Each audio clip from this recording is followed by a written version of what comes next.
Are live. What's up, everybody? How's it going? I think we're live. Yes. Yeah, we're live. Cool. Cool. Hello. Hello. Hopefully everything pops up the way it's supposed to. All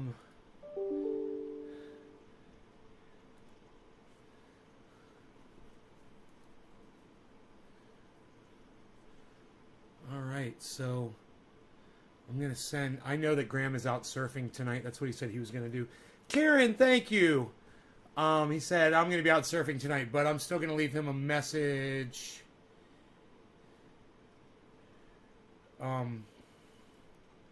Yeah.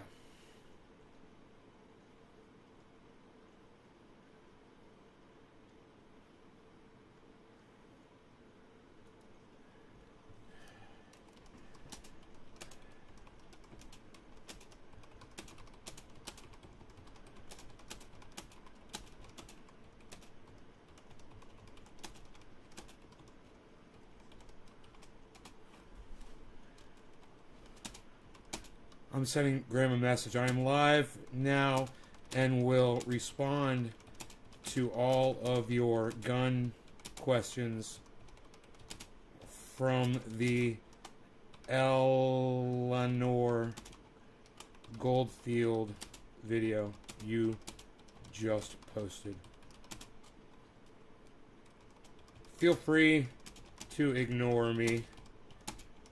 Just wanted you to know I was addressing it. Okay, great. Great. So we're going to go over the Grahm Elwood video. Those of you that listen to me when I tell you to follow certain people, any of you guys following Grahm Elwood out there? Hey, Yo-Yo Hippie Chick, Evans Garden, thank you. My guns are hot. I was working with the weed eater today. You know, after I went back out there and almost finished the whole outside, almost all the way around, not the entire thing. I got tired and I had to stop. You know, I'm like, oh, fucking my back. I'm got to be able to sleep tonight, right? Yo, Enoch, what's up, buddy? How's it going? I don't like red, bro. I don't look good in red, bro. I don't like it. It accents my boobies too much. Do not like the accents on my boobies. I don't like it. I think I'm going to switch. I'm going to find another shirt. I don't like this one, man. It makes me look like a big tomato. This shirt makes me look like a big tomato. What am I doing?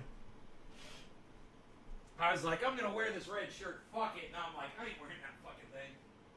Fuck that shit. Here, let's go with this one. So, yeah, man, I was just beating the hell out of that fucking ground with that fucking weed eater, man. Oh, yeah. Oh, yeah. Ugh. There we go. Going outside, Harles. Don't waste my dad's time. That's right. Ooh, nice and cold. What are you doing, Beeza? What are you doing, Beeza? I love you. I feel like I'm in the 70s, man. Some cop show in the 70s. Like I'm a bad dude. I'm a bad guy from the 70s. In a cop show. Breaking the law, man. Is this inside out, man? This fucking shirt inside out. Better not be, man. I'm going to be pissed off I'm wearing this shirt inside out. You follow Grahm? Oh, good. Well, him and I disagree on guns completely, and I'm going to address all of his questions that he put forth. Amber, hello. Thank you, Amber.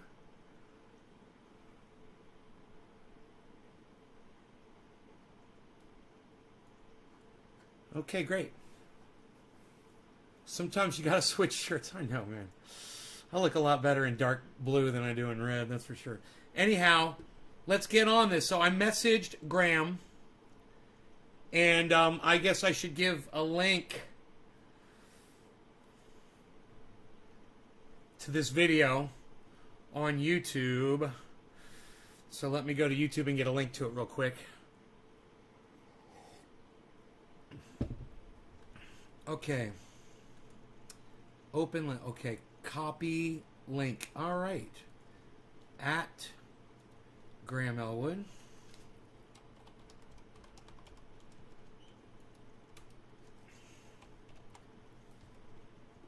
Okay. I answer all of Grahm Elwood's gun questions. He always says, Grahm answers your questions. It's a play on his show. Because he always has shows that say Grahm answers your questions. So my title of this video is I answer all of Graham's gun questions. I want everyone to know this. God, I look terrible in red. I love Grahm Elwood. Okay? So, for me, it's okay that him and I disagree on this. For him, I could see him saying, I disagree with Nate on this, and I don't like him anymore. Because his opinion, mine, Trendy Nate's opinion, results in children getting killed in schools. He would have a good point in cutting me off. And if Ron Placone has cut me off because of the way I look at guns or anything that I do, all I say to them, to Ron and Grahm, I hope they both watch this, is, hey man, don't write me off, guys. I'm not grabbing a gun and going out and killing kids with them. All right. And I'm gonna go through this, and we're gonna talk about all of these questions that Grahm poses, because he made some very unfair statements in his defense of banning guns altogether. We're gonna go through, but one of the ones that pops out mostly is that he said, cars have improved over the years, and guns are more efficient in killing more people. He says, and cars kill less people. He says, there, I completely negated your car argument. Next argument. No, he didn't negate the car argument at all. He didn't even address what the car argument really is. It has nothing to do with the status of how efficient either of those two mechanisms are, a gun or a car. That's irrelevant to the conversation. And we're going to get into that big time. So if that's something that you think you find interesting, then make sure you... Huh? Who says that? You guys know who says that? Man, this shirt's making me feel very uncomfortable.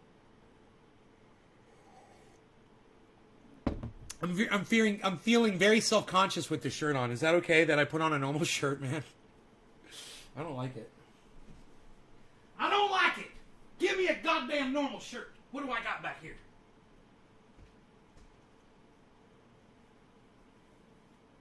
Go through the list until we find something.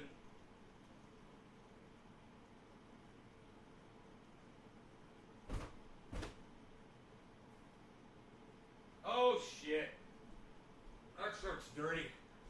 I'm gonna get a clean shirt. Hold on, out of the back. Give me a second. I'm gonna get a clean shirt.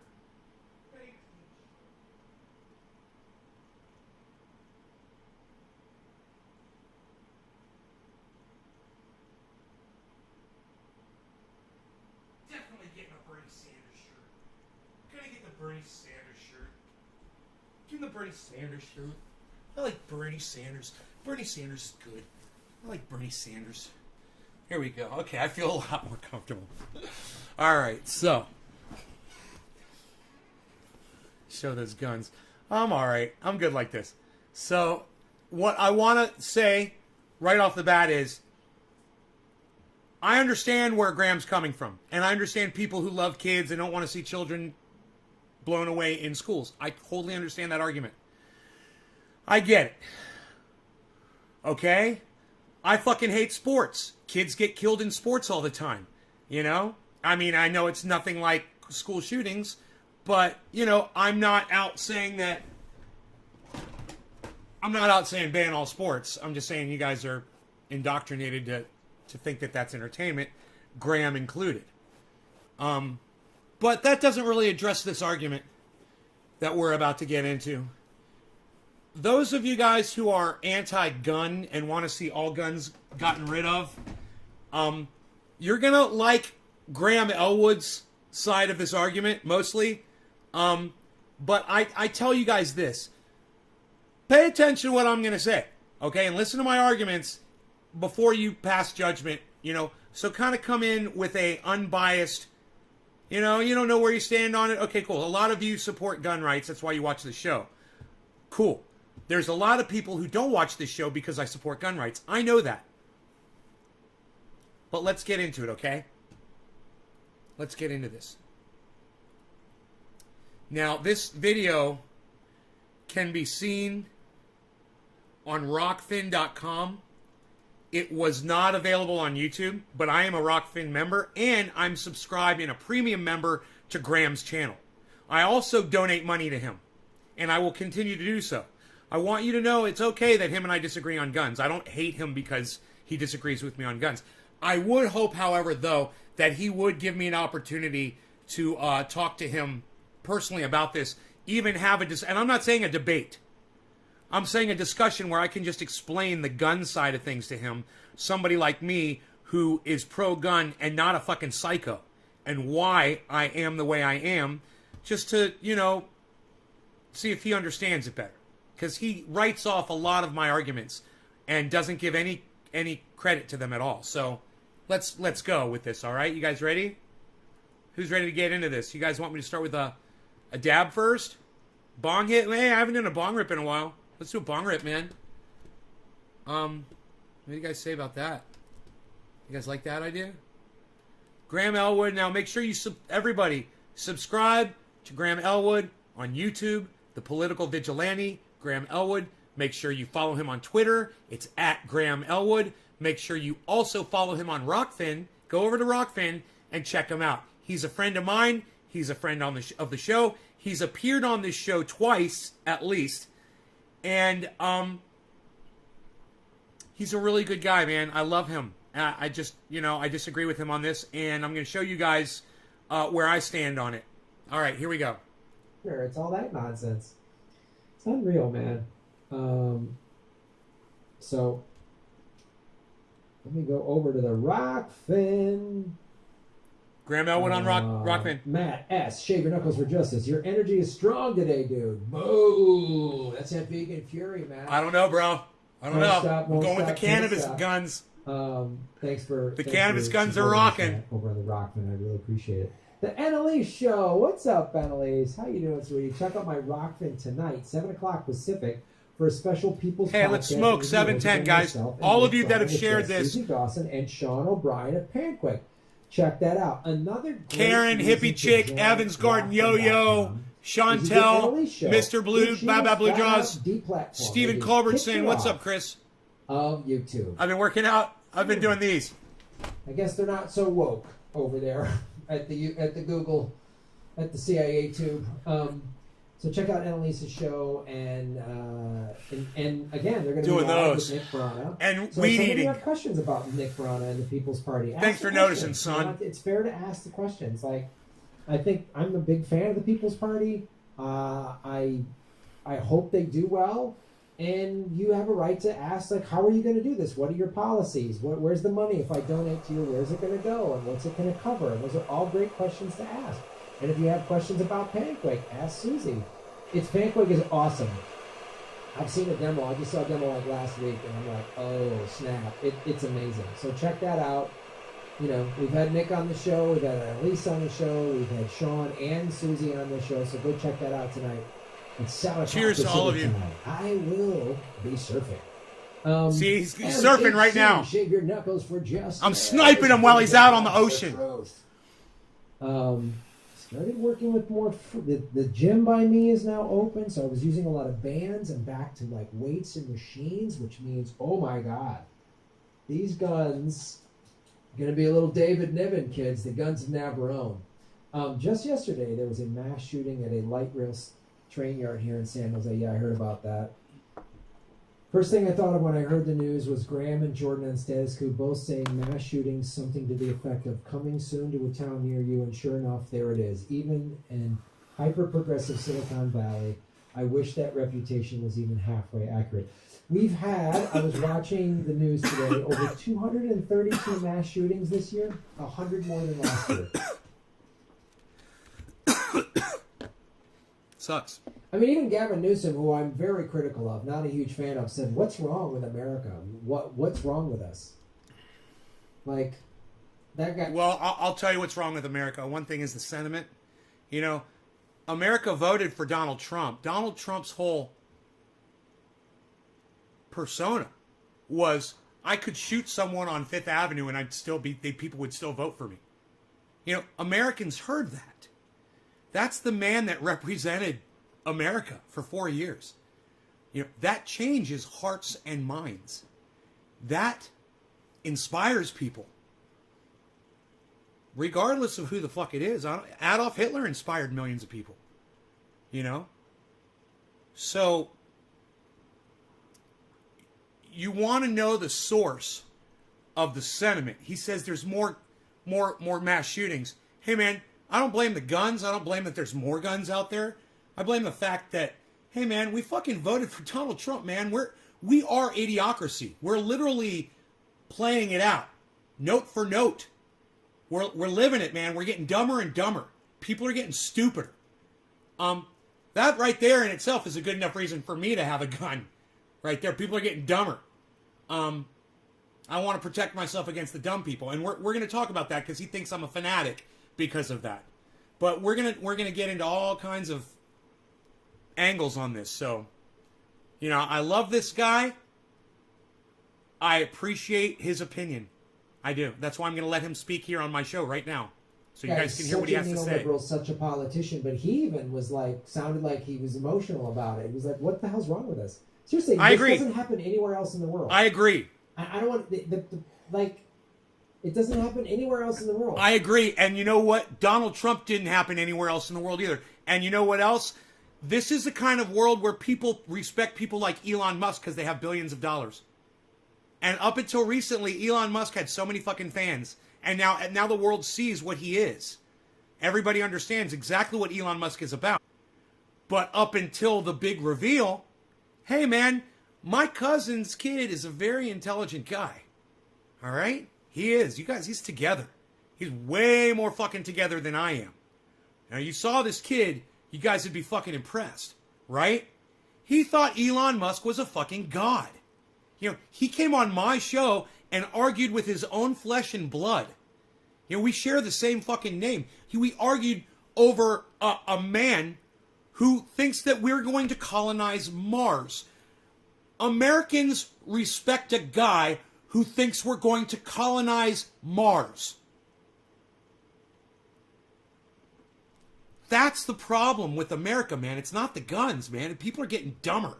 And we're not speaking out against what we should be, which is the intellect, the lack thereof, the low fucking IQs that people are producing. The whole idiocracy plot of that movie playing out right before our eyes. It's right there, people. We can see it. We are breeding morons. And, you know, this last generation that came out, the kids that were just a few years younger than me, and I got to tell you, man, everybody that I knew that was my age, that graduated high school, they all got jobs, man. They all got jobs. The kids that were a year younger than me, they did even better. They all went to college, got college degrees, and those guys I swear, man, they became lawyers and doctors, millionaires, landholders, real estate investors, you name it, man. The younger kids that were younger than me, than my generation, right? Another generation, same thing. Fucking super smart, going to school, you know, and then all of a sudden, like 4 years later, like the span of a fucking high school education, all of a sudden, the mentality goes down to nothing. I start talking to kids on YouTube and shit, and I'm like, yeah, what do you do? Yeah, I don't work. What do you mean you don't work? Yeah, I live at home, or I get by, or I hustle. One of my favorite ones. I got to hustle this week because I got no money. I got to make my rent. I got to go hustle. I got to go cut a deal here, or spin a thing there, or whatever the fuck. Go suck a dick on a street corner. I don't know what the fuck people are doing. But the mentality dropped. People started thinking that they didn't need a fucking job anymore. Now, I'm not saying you should have a fucking job and play into the whole societal thing. I'm just saying, that's what worked for my generation. Getting a job and sustaining yourself and not preying off of other people or the system. That's what worked for my generation. And 4 years down the road, man, it started decaying. Now, I'm not saying that everyone that's 4 years younger than me isn't working. But I am saying there certainly are a lot of you and younger than you that aren't. They're just getting by. They've got a YouTube channel. They're doing Twitch. You know, and they're making money on a video. You know, they're not working. They're creating income. But a lot of these people have never worked a day in their lives. I went out today and I worked all fucking day with a weed eater. You know, I could show you the video of me down there with a weed eater, just weed eating, just fucking weed eating all fucking afternoon, just weed eating the day away. You know, I don't have to do it. I could let this whole fucking property burn down. I don't give a fuck. Let the insurance cover it. But I have a sense of responsibility, and I like work, and it makes me feel good. And when I work, when I'm doing physical labor, I don't care if it's something here around the house, even vacuuming, outside cleaning something, you know, or yard work, or working on my pond, or doing something physical. I feel better when I'm doing those things than when I'm just sitting around the house doing nothing, and I get depressed when I'm just sitting around the house doing nothing. I'm outside working, and I've never felt better in my life, man. I have great, healthy thoughts.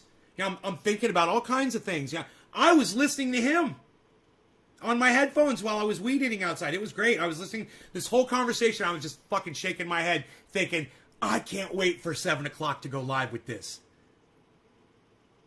Nay, I agree. I believe I might still be blocked on the main 25. Josh G.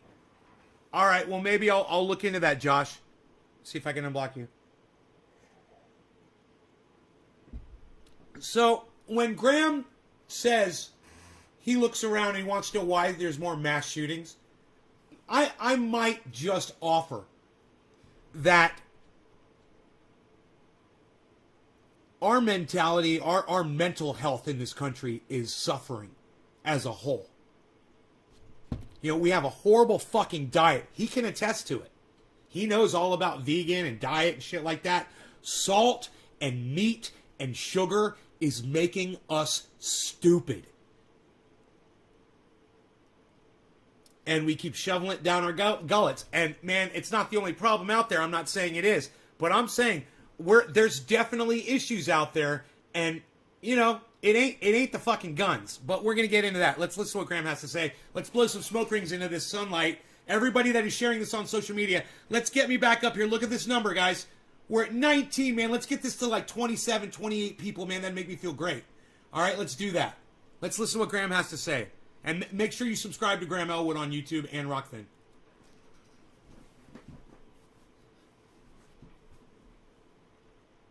We're having an average of a mass shooting a day. More than that. We've had 232. We're not halfway through the year.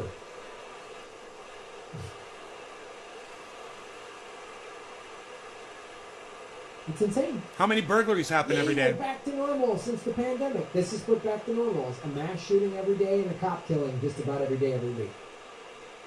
Tomorrow or the next day, within the next week, there will be another mass shooting.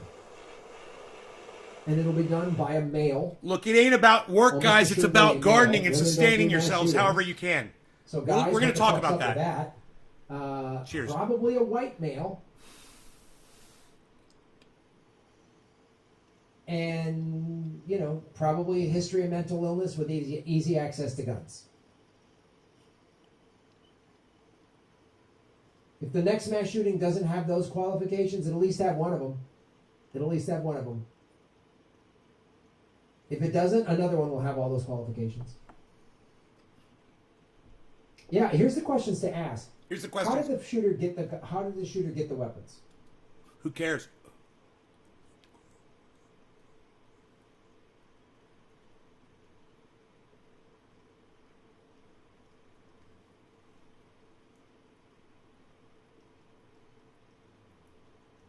You know, mass shootings happen from all the time from people who are completely legitimate. They haven't been documented as psychotic. They've never seen a doctor. You know, somebody having a relationship at work and finds out his girl is cheating with somebody else at work, right? And finds out everyone there at work knows about it. So he loses it, he snaps, he goes to the office, and he fucking blows everybody away. Then kills himself. This kind of shit happens all the time. He doesn't want to talk about that.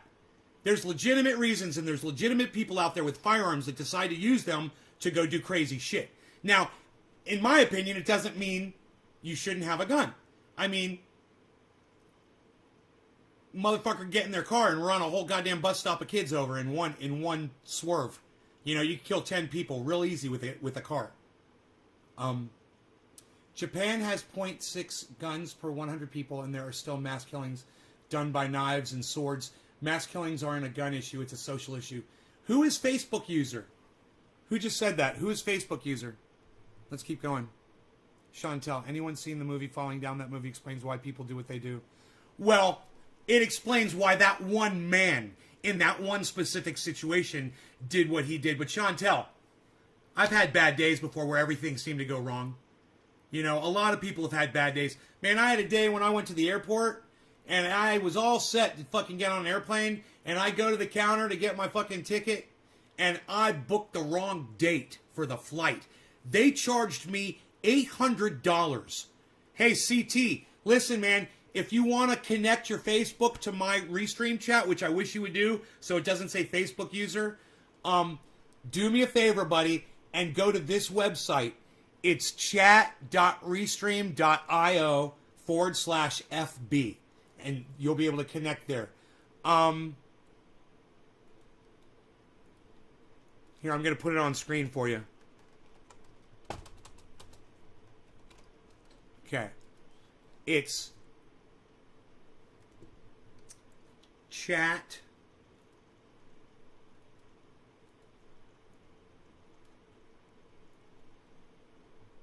You'll see it come up right here on the screen, okay? Why you beasling? Why you beasling? It shows how fast the mind changes people's actions. Yeah, I mean, things happen really fast, and people die, and someone grabs a gun. Yeah, you know, absolutely. It happens.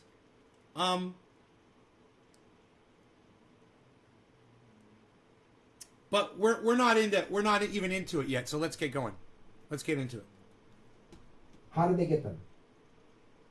Because like people say, I've heard like gun supporters say, well, Chicago has the strictest gun laws in the country, and look at all the shootings they have. Yeah, because they drive across the border to Indiana that is open, that has easy gun laws, and they buy guns legally. Or people in Indiana buy a bunch of guns legally and then sell them on the street for double the price. So he's just making shit up right now. He has no idea what he's talking about. This is straw manning at its worst because he doesn't know what the situation is over there. For triple the price. They report them stolen. They file off the serial number and sell them on the street. Is that what they do? How hard is that?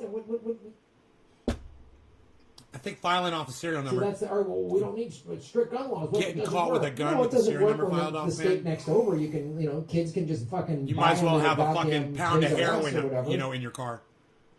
You know, who wants to drive around like that? Okay, hey, Second Amendment people, just keep living in masses. So what's the solution?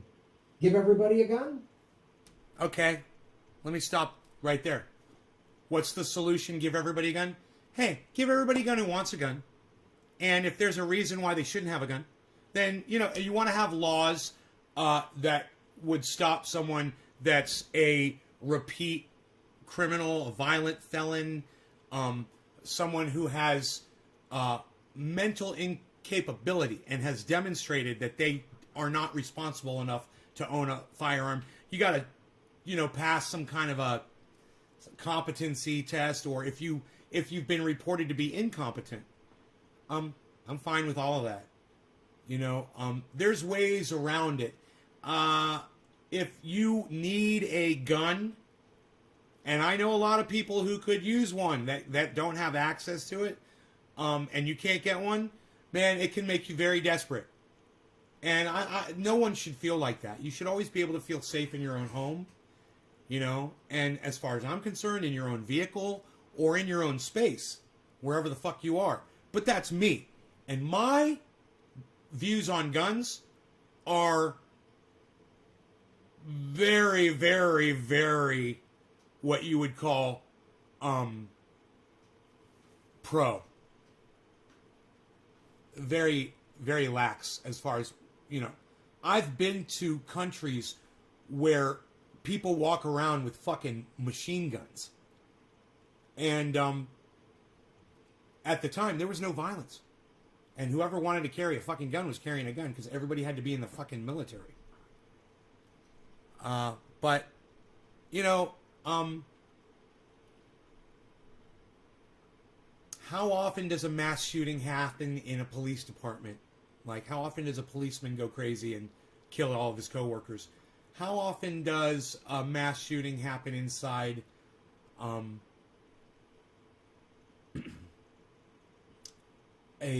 military base where all soldiers have access to rifles and sidearms? You know, it's happened before. I remember, you know, there was that one at a military base. But in the places, it seems like where there's the most amount of people with the most amount of guns, there doesn't seem to be a lot of shootings going on. You know, it seems to happen where people have the least amount of guns, like schools, concert venues, right? Because when you go into a concert, what happens? We all know. You get patted down or you get the fucking wand. You got to hold your arms out. They fucking wand you. If you have any metal objects on you, you got to take even a chain on your keys. You got to fucking drop it off in a box. You know, right?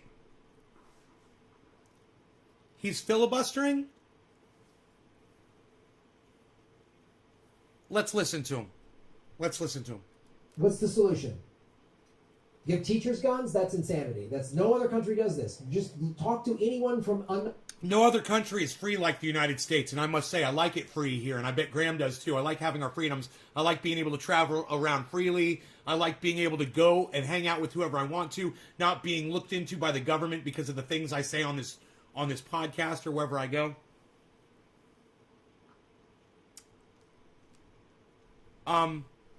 Facebook user.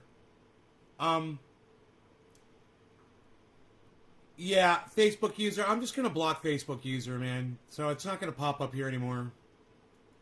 Yeah. Whoever the fuck you were, dude, you're blocked now. Don't ever come in my live stream and bring up sports. Ever. I'll block you instantly. Nobody gives a fuck about your sports, bro. It's like anybody giving a fuck about your goddamn flag. You know? Are you fucking kidding me? What did you have to do with that team? Did you put that team together? Yeah? Did you is that your team? Are you the owner of that team? Are you the fucking coach? Are you the star of that team? You're fucking nothing. And they don't know who the fuck you are, and they couldn't give a fuck. They just rely on your cuck ass to keep fucking supporting them. You little dumb bitch. Whoever the fuck you were. Facebook user? No, that's what it says if it doesn't know who you are. It could have been anybody. I don't give a fuck. I don't give a fuck who it was. You don't come in here talking about fucking sports. Especially when we're talking about guns. You know, you come in here, you listen to what we're talking about for 3 seconds, you know, you shut your cuck fucking face up, and you enjoy the banter. You know, the interaction that Grahm and I will share together now. Another country and ask them about this. It's fucking stupid. Now, not any other country has elected Donald Trump as their fucking leader. Look, you want to talk about a fucking corrupt government? He's always talking about corrupt government. Government secrets with Grahm Elwood and Lee Camp, right? Make sure you subscribe to that. Make sure you check that channel out. Make sure you subscribe to Lee Camp. I love these guys. These guys are fucking great. But they're both wrong on guns. In my opinion. You know.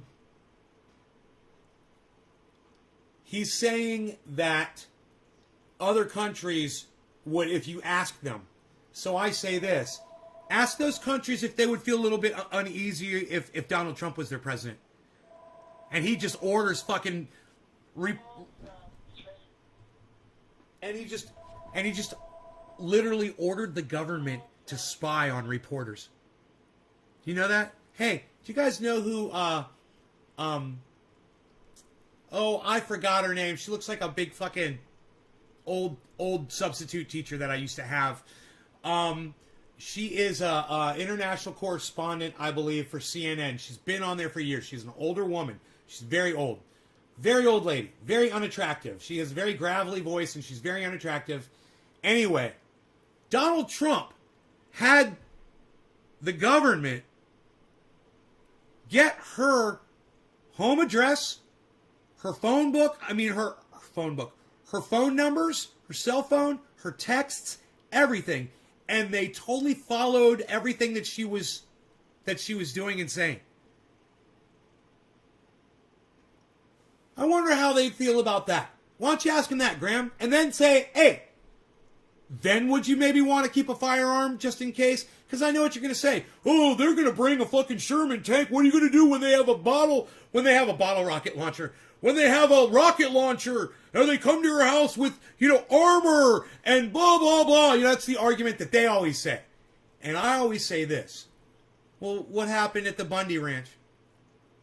What happened with that standoff with the federal government? They didn't bring a tank to that, did they? They backed the fuck down. Do you think the government would have backed the fuck down if there weren't 75, 100 men standing up there with high-powered rifles on that overpass? Fuck no, they would have driven right past that overpass. They would have gone in there and they would have fucking shut down the Bundy Ranch.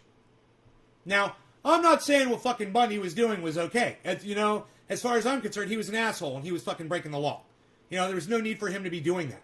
He was literally provoking the government. What I'm talking about is the result. The result is he was breaking the law. The government didn't like it. They sent in armed agents to handle those people, to shut it down. And they were ineffective because Bundy and a bunch of his neighbors and friends and family had high-powered rifles and guns and stood their fucking ground. So when Grahm Elwood wants to say that you can't possibly stand up against the United States government, that was one man with one cause. He was just grazing his cattle on government land. Actually, when you think about it, that helps cut down on forest fire burning, doesn't it? If you're bringing down all of that grass with your cattle, you're fucking helping. The government should have been paying him. It's psychotic. So,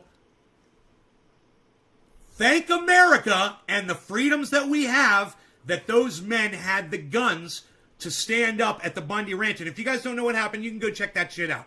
Let me tell you something. One man, one cause. But imagine this. The government starts fucking up. And it's not just one dude. It's everybody that has guns in the United States saying, we're not gonna take it. And they stand up for themselves and they afford change. You don't have guns, you're not gonna change anything. You can go out in the street and march all you want. And your guns can be at home. And as long as those guns are sitting in your home, that government's not gonna do fucking anything to you. Because you can kill them. And they know it. That's important. You want to talk about government secrets, Grahm. You want to expose the government, how they lie, how they can't be trusted, and how we've had Donald Trump, psychotic Donald Trump, for the last 4 years. Now we got psychotic Joe Biden, who's probably fucking following people too.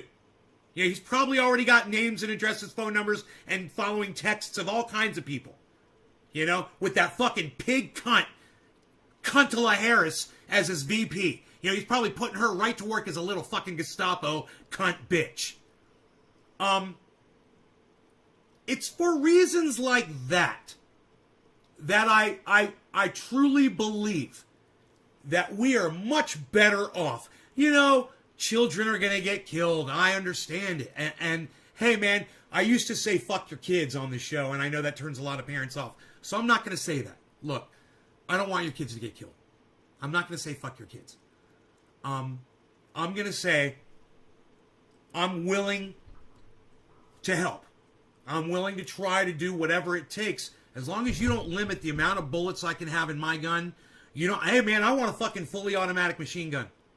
You know, and I don't want a fucking license to have it. I want to be able to all fucking day long.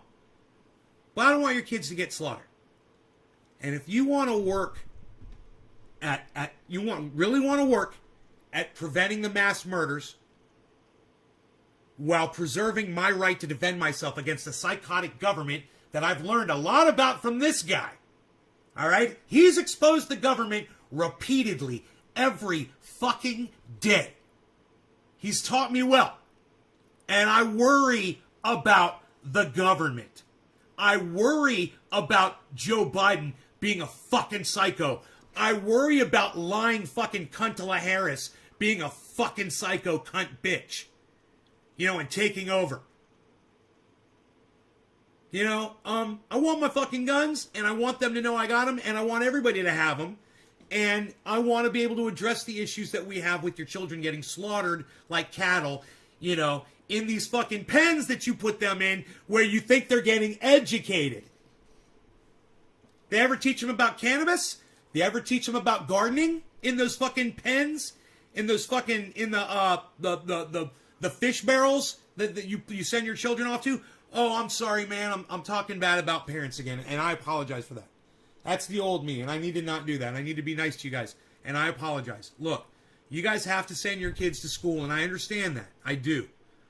It's a necessary evil as far as I'm concerned. I fucking hate school. Let me tell you something. The best thing I got out of school was one of the girls that used to sit in front of me in one of my classes had the greatest ass. You know, it's basically what I took with me from high school. That's it. I didn't learn shit. I didn't learn anything. You know?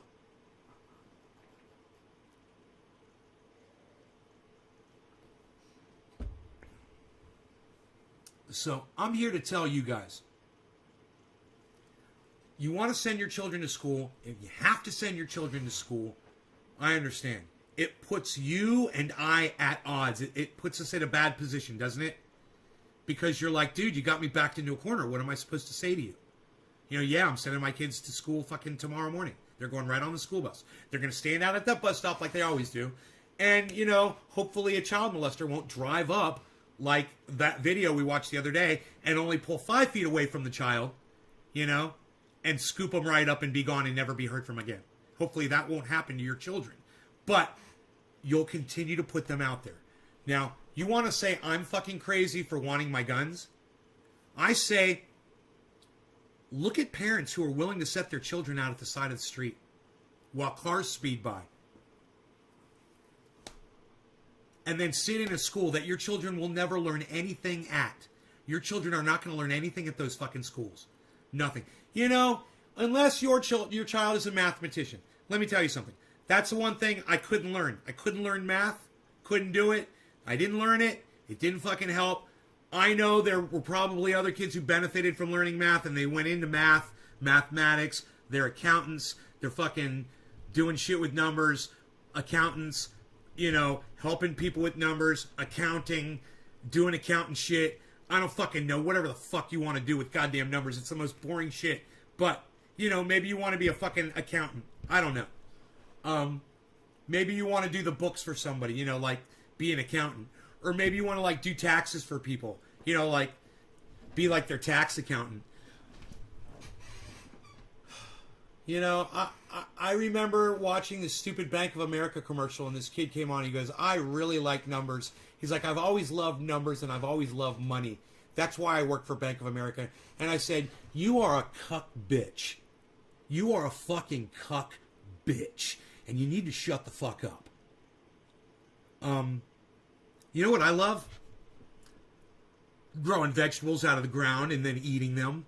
Pfft, I love that. That's something worth loving. You're not really going to get that at a fucking high school education. And if you really want to teach your kids, you want to teach your kids well, in my opinion, and I'm not a parent, and I'm in no, it's just like I say about crypto, man. I'm in no position to give you guys financial advice, and I am in no position to give you parenting advice. I've never had one. I will say this. I've dated a few girls, and almost every one of them had children at the time. So I served as, kind of like a really shadowy father figure that was barely ever around when they were, from time to time. That is the only expertise that I bring to this table. And I will give you this. You want to teach your children well. Teach them how to feed themselves. Teach them how to defend themselves. Teach them how to build a house, how to live in one, how to protect themselves, how to survive a fucking forest fire, how to live out in the fucking wilderness. Teach them how to clothe themselves and how to do it all on their own. You really want to teach your children well. In my horrible, fucked up, stupid opinion, jobs are going to become a thing of the past. You kids today, you're already refusing to work. They're almost offering you $15 an hour and you guys are still turning it down. Learn how to grow, man. Learn how to garden. Learn how to feed yourselves, man. And if you learn how to grow cannabis, that's a commodity that you can sell to people for money, for chickens, for eggs. Let me tell you something else. A lot of my neighbors, they all have chickens. I can get eggs whenever I want them, man. My neighbors are fucking awesome.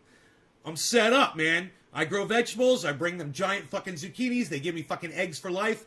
I hook them up with cannabis. I got eggs, man. I can live off of eggs. I got fucking rice. I got vegetables. And I really, everything goes down. I got my well. I got my power from the goddamn solar. Everything, you 3D print guns. Right on, Sean. Right on. Yes, we're talking about guns. We're going to talk about, I'm sorry, not these. We're going to talk about, God, they're so small. God, I got to get bigger, man. I got to bulk up. I need to talk to Robert Mulligan. I got to talk to Robert Mulligan and learn how to be like this. I got to be Necklace. Speaking of Necklace, I got to be Necklace. So anyway, that's what missing. Boy Scouts without the abuse. I never experienced any abuse. Board 5, you're funny. It's not about Boy Scouts. I mean, Boy Scouts is okay. You learn how to do a Pinewood Derby car. It's not about that. He's got a problem with guns.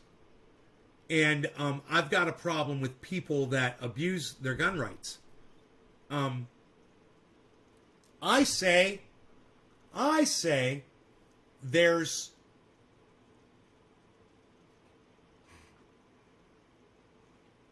other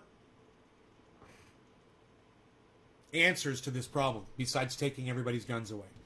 He says the government's dangerous. I agree. How are we supposed to protect ourselves, Grahm, from the evil government you're always exposing if you want our guns to be taken away? What are we supposed to fucking shame the government like you do? Because, it doesn't seem to be working. They're still killing people in the street. They're still killing folks in other countries and bombing plenty of people. And hey, man, they're shipping our weapons to other countries and turning their head while genocides are going on. How many genocides are we ignoring, guys? How many Hey, Steve Running. How many genocides is the United States ignoring right now? Let me know. Another mass shooting.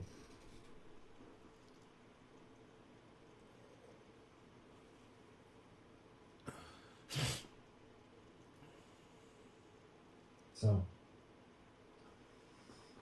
that's Wingbird America. Violent madness.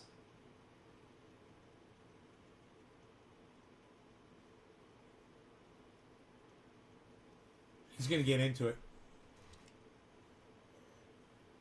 Yeah, more people are dying from all over from healthcare and poverty. Yeah. Yep. It's not an either or. Again, but more people die from they don't have healthcare. Yeah, that's also awful. What's wrong with America, the richest country in the history of the world? We shouldn't have a mass shooting every day. No one should be dying because they don't have healthcare.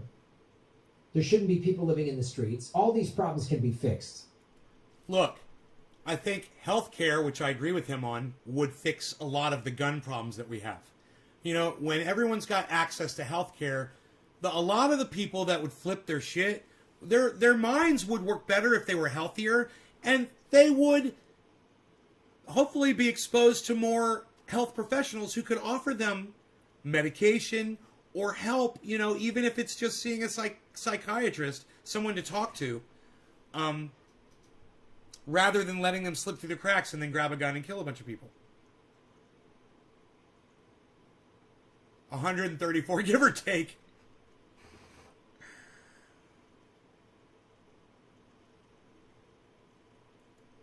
You don't have to pick. It's not either or. It's just we're dabbing. It's preposterous. But all right, America, it's a form of insanity to defend this and downplay and say it's not that big of a deal. Oh no. It's a big deal. So okay, I'm not insane. It is a big deal. That's why I'm taking the time to address this with Grahm. Yeah, it's a big deal. Your children shouldn't be getting slaughtered. Okay? Healthcare would fix this. So much of this. I'm not saying it's the silver bullet, pun intended. It's not the silver bullet to the problem, but it would cut down the mass shootings. Man, if we were healthier mentally. Remember at the beginning of this, I said we're idiocracy. We're getting dumber and dumber. Lack of healthcare is part of this. Used to be your parents had a job and you got sick and were going crazy. They'd go get a professional. They'd take you to an emergency room. They'd 5150 you. They would help you. People don't have money anymore. People don't give a fuck anymore. People are letting their kids run rampant. Grab the fucking family AR and go to the goddamn local school and mow down some kids. People are losing their sense of responsibility. People don't want to work. People don't want to raise their children. It's not just the guns. There's all kinds of issues, and he's addressing a lot of it. So I love this. People who are addicts or who lived in an alcoholic addict home and make excuses. It's like, your husband or your wife is drunk all the time and they get DUI and they keep getting fired. Yeah, but I've seen you get a little too drunk too. They make excuses. Well, the boss was a dick. No, you showed up to work drunk. That's why you got fired. You know what I mean? The cop was an asshole. Well, cops can be assholes, but you were drunk driving, so you got a DUI. Even if the cop was a dick, you were drunk driving, which is putting other people's lives. Cheers, guys. Thank you for sharing this video. Please keep sharing it. You're doing so well. Oh, what am I supposed to drink? Water? Keep sharing the video on Twitter. This is that same crazy... Share it at Grahm Elwood. Oh, you can't take my gun. All right. Cool. Cheers, Chris. Everyone gets a gun? You and your children aren't safe. Does that make you feel good? Texas just now, like anyone can buy a gun now without any background checks? Okay. Mark my words. Today is May 27th. A year or two from now, a couple years from when that law was just enacted and it becomes official in Texas, maybe it just became official or it's going to, whenever. Mark my words, 2 years from that date, Texas will have more shootings. Texas will have more shootings. Texas will have more gun deaths than they did prior to that law. And they're okay with that. Guarantee it. Prove me wrong. They don't care though, Grahm. That's the point. Remember this day. Yeah. Texas is going to have more power. This rhetoric right here isn't helping anything. The power outage problem from March. Texans don't give a fuck because we're Texas, we're all alone, and they're like got them off of federal regulation back like in the 1990s. Texas is like 2 steps past me where I am with guns, right? Now I sound very, I guess you would say, liberal with guns. I guess that's the right word to use. In the literal sense. Not in the political sense. I think that's the correct usage of that word. I'm not sure. But I'm very lax with guns, man. I am very pro-gun. So, you would think, Texas. No. Texas, they'll fucking shoot you wherever the fuck you stand. They don't give a fuck, dude. It's fucking Texas. Texas is hardcore. Texas was... built on the gun. It's a different mentality than what I was even raised with. It's beyond. And I was raised with a military mentality that guns are necessary tools that you respect and you take care of and you understand completely and you always hold them in the correct way. You always treat every weapon as if it's loaded, right? Every weapon is always treated as if it's loaded.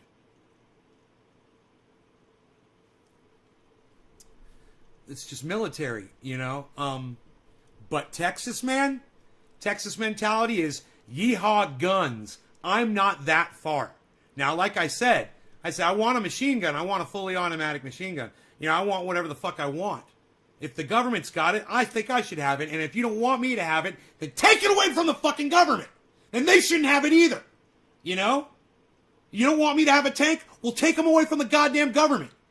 You don't want me to have a fucking RPG? Take them away from the fucking government. You don't want me to have a hand grenade? Take them away from the fucking government.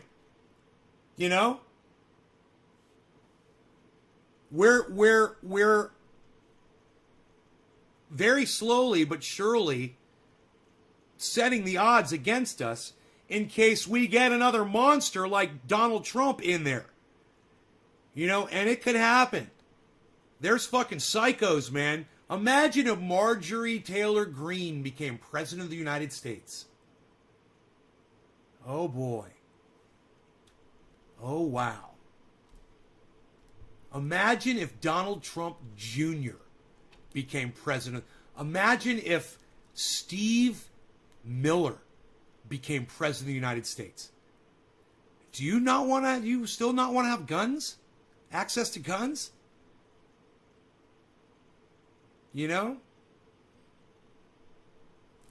Imagine coronavirus comes back twice as bad.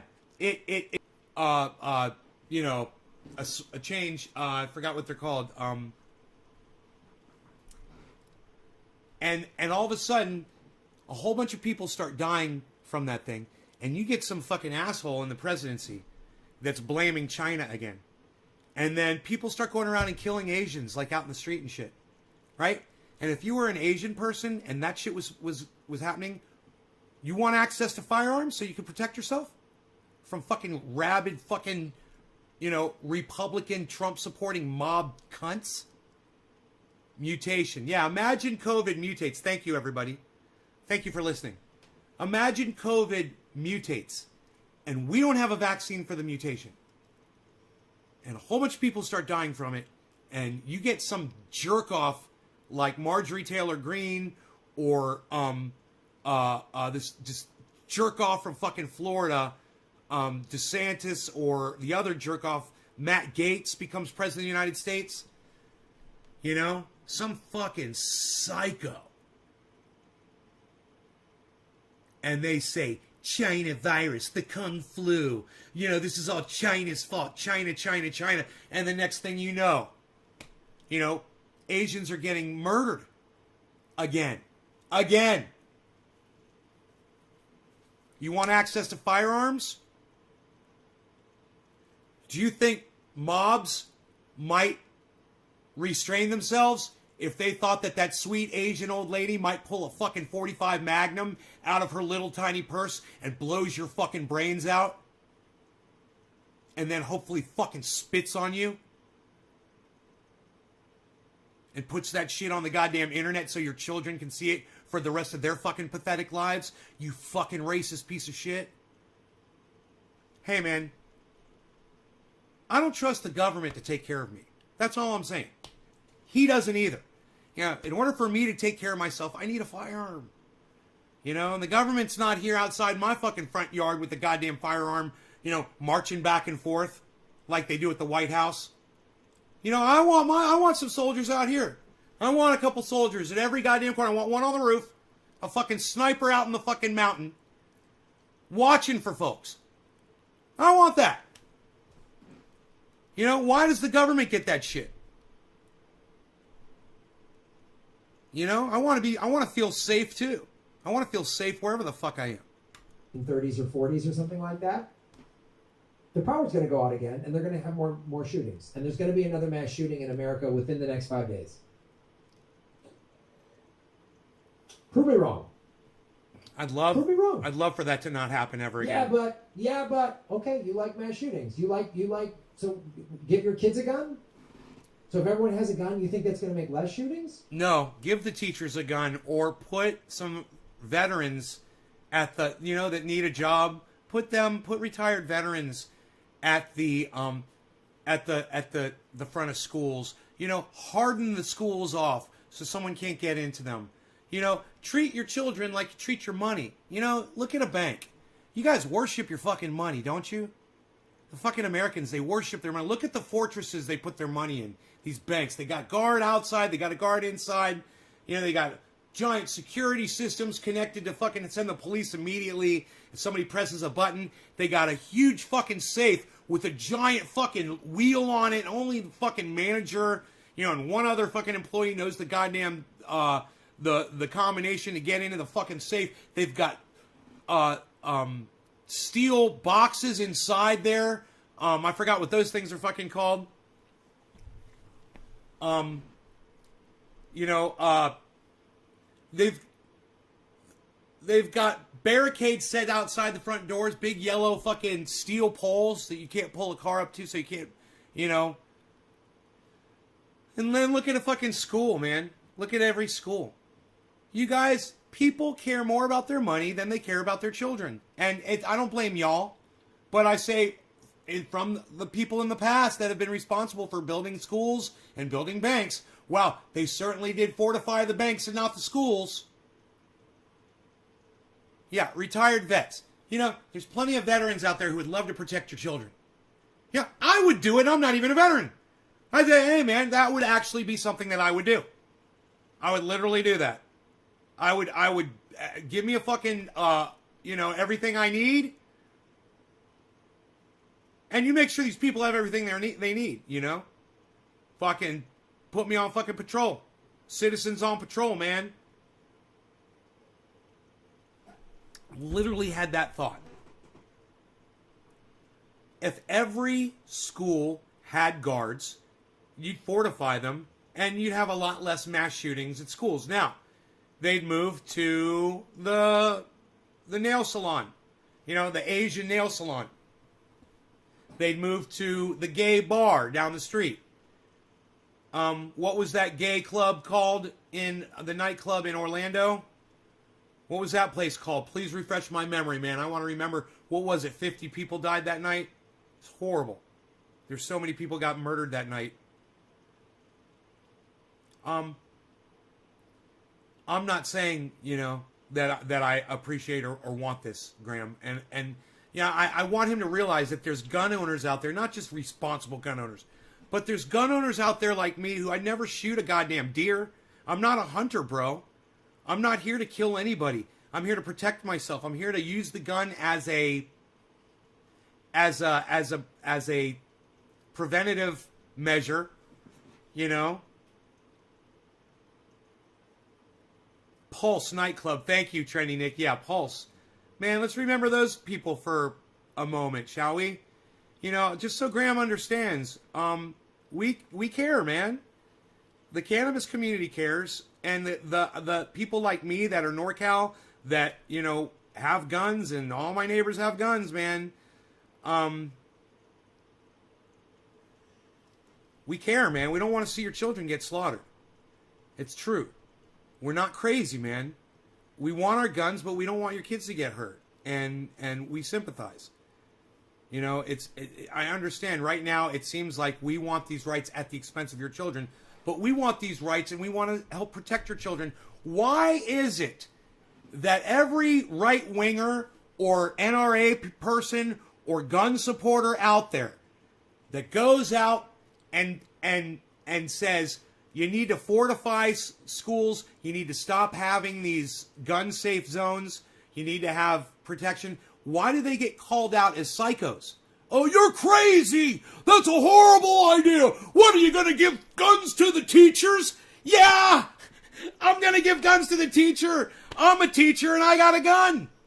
I'm going to give guns to the teacher so they feel safe, so they can protect those students, so it serves as a goddamn, what is the word I'm thinking of? A deterrent. Thank you, brain. It serves as a deterrent. My firearms that I possess in my home served not only as tools to protect me in that most heated moment when I might need them, they also serve as a massive deterrent. Because I guarantee you, there's crazy people out there, man. You know, and me talking about this and just putting it out there, it serves as a deterrent, so people are like, man, you know, if I were literally to show up there and put him in harm's way, he's literally going to shoot me right in my face. Death by nay. And he's going to be on his property. He's going to be within his right. And he's going to win. He's going to get me. And that's going to stop somebody from trying to do it. You know, let me tell you, I've had plenty of death threats, man. And somebody that I actually love him, but I just feel bad because he's got a problem with his politics. But H.A. Goodman, man, he got a death threat. He got one death threat once. And, you know, he got into guns and he put it out there, you know, that he's got guns and that he's well equipped and he's a good shot and he understands them and he owns a bunch of firearms, and he totally pussed out, man. I'm like, dude, it's like some fucking 13-year-old kid, you know, on his mom's laptop or on a smartphone fucking with you. It's some little dick, you know, or it's some retired veteran that is going, man, I don't want to go to prison over that motherfucker. You know? Either way, you got nothing to worry about. I've had snipers, man, threaten me. I've had military snipers threaten me. You want to have fear? You want to be scared of some shit? Have a fucking military sniper say, dude, fuck you. I'm coming after you. And you're like, oh, dude, that guy's a fucking sniper from the goddamn army. He literally went to war and killed people already. He doesn't give a fuck. You know? And you're worried about some kid in the UK on his mom's fucking smartphone, you know? Trust me, man. There's so many of us out there. There's so much. It's like you would have to be extremely narcissistic to think you're going to win that fucking lottery. And it's okay. You know, if he would just treat it differently, if he would just buck up, that motherfucker would go away. But H.A. Goodman let that guy know that he was scared of him, and now that guy fucking just totally brutalizes him. Poses as him on Twitter. Nobody can fuck with him, and H.A. Goodman can't do anything about it. And let me tell you something. I don't support it. Twitter sucks my dick. Twitter sucks H.A. Goodman's dick because he should be able to tell them, hey, this guy's harassing me and threatening me, giving me death threats. You guys need to take him off of Twitter. And they won't fucking do it. He's impersonating H.A. Goodman. And they won't remove him from Twitter. I got someone impersonating me too on Twitter that they won't remove. But they stopped. They probably lost the password to that account. They haven't logged into it in like fucking 4 years or some crazy shit like that. I tried to get it removed because it had a bunch of bullshit. People would find that and think that was me. You know, and so it's got like 300 fucking subscribers. And just for that reason alone, I wanted to get rid of it. But they won't. You know? Why? Because Twitter sucks. What? What, kids? What does Twitter suck? Oh, wait. Shit. I barely have anything here to do this with.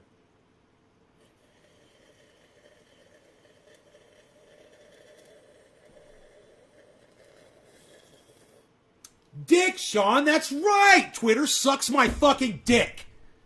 Thank you. Let's move on, shall we? Alright, back to Grahm. We love Grahm Elwood. Grahm Elwood on YouTube. I hope all of you guys have subscribed to Grahm Elwood. Sign up for notifications. He goes live like every fucking day. He's great, man. I love him. I'm jealous of his widow's peak. I want it. I want his widow's peak. Oh, but he's going gray, and that makes me happy. Graham's going gray. Graham's going gray, and it makes Trendy Nay say yay! Okay. Why do we need driver's license? Just anyone can have a car. Why have a DMV? Why take a driver's exam? Look, if you want everybody to have certification to have a firearm, okay, I'm fine with that. Fine with that. Let me teach the fucking class. Let me tell you how to teach people how to hold a firearm. Not that stupid fucking pig that was in that school one day and took a goddamn gun out of his holster and shot himself in the foot. All right, I know you guys all remember that because we watched it on this podcast. It was years ago, and we laughed and we laughed and we laughed. I just love it when a fucking pig shoots himself. But as a fellow gun owner, he didn't treat that gun as if it was loaded. At one moment in time, it was directly pointed at his foot while his finger was on the trigger. Okay? You can't do that. Now, if you want my opinion, you want my class? My class says if you holster a gun, the way to do it safely is to make sure it's not cocked and ready to go. Anytime you put a gun in your holster, make sure it's not cocked. Because what happened to that guy could happen to you. You could shoot a child, a neighbor, anything. You could shoot your dog by accident. You could shoot yourself in the face. You know, you could drop the gun. It could go off and shoot you in the fucking chin, blow your brains out. Or just take a little bit of your brains out, and then you just end up being, you know, kind of slow for the rest of your life. He shot himself and tried to play it off. You guys remember that cop that said outside and hid, that stood outside and hid?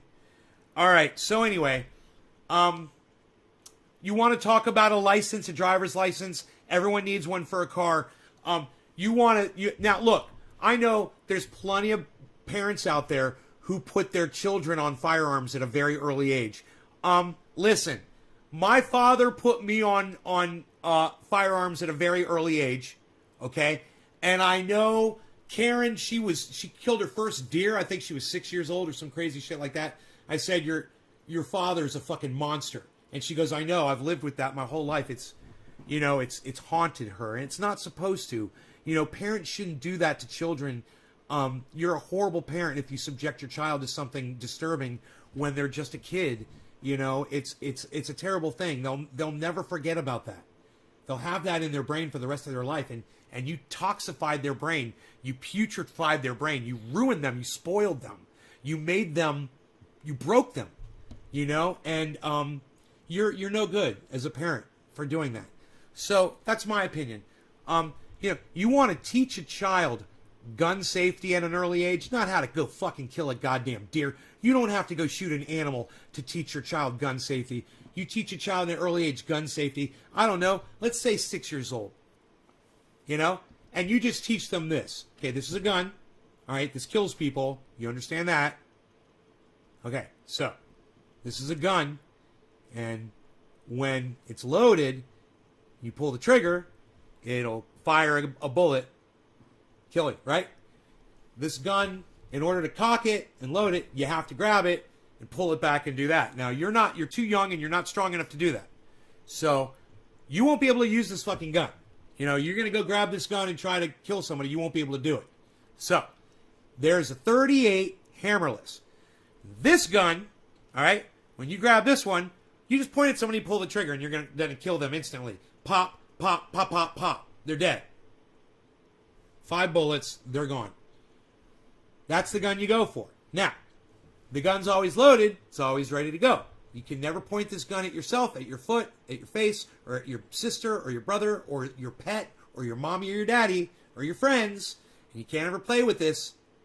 Because if you do, I'm going to kill you! And then you take the gun and you put it somewhere and you tell your child where you're putting the gun. You're like, look, I keep this gun here. This is what my father did. This is what my father did with me when I was a kid.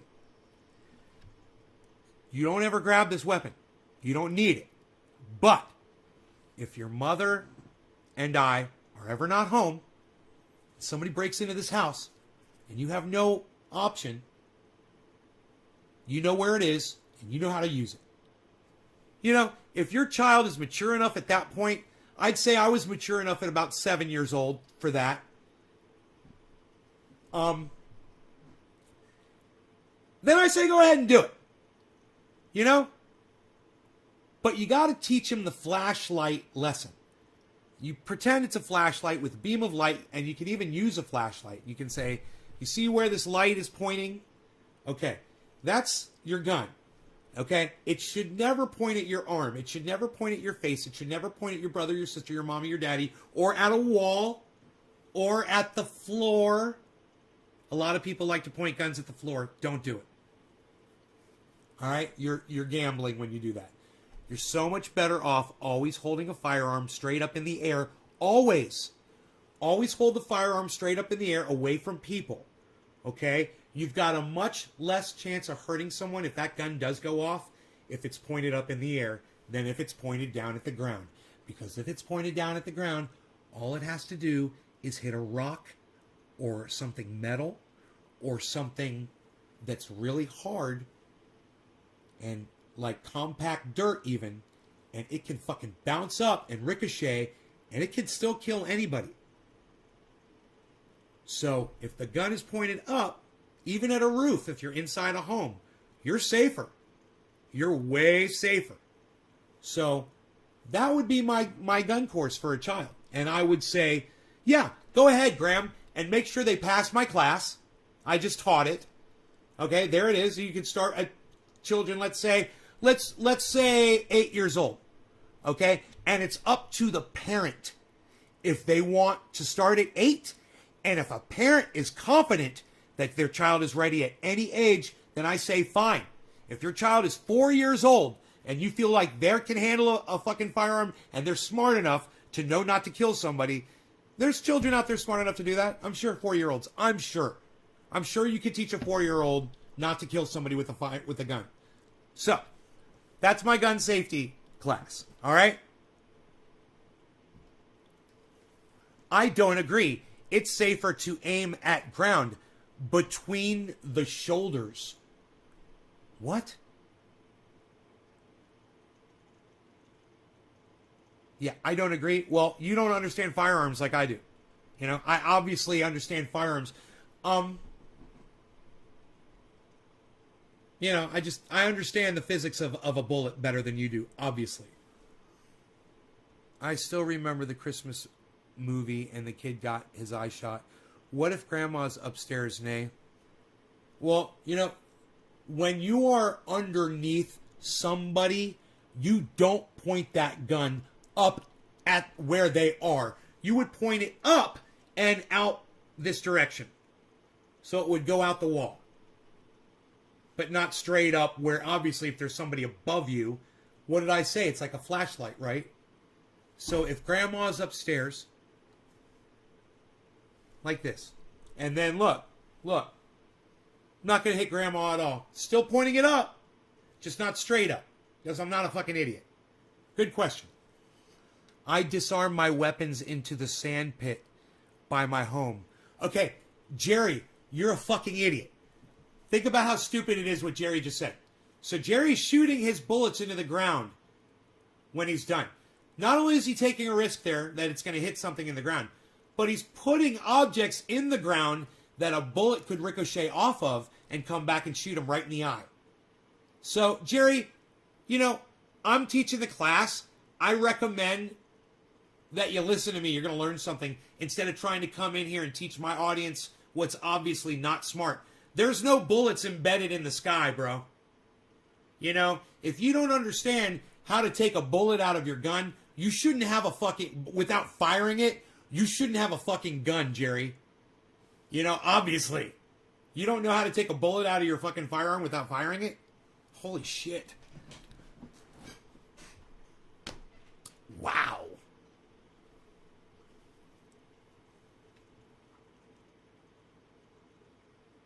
Waste of good ammo. Yeah, I mean, all kinds of reasons, right, Dice? Look.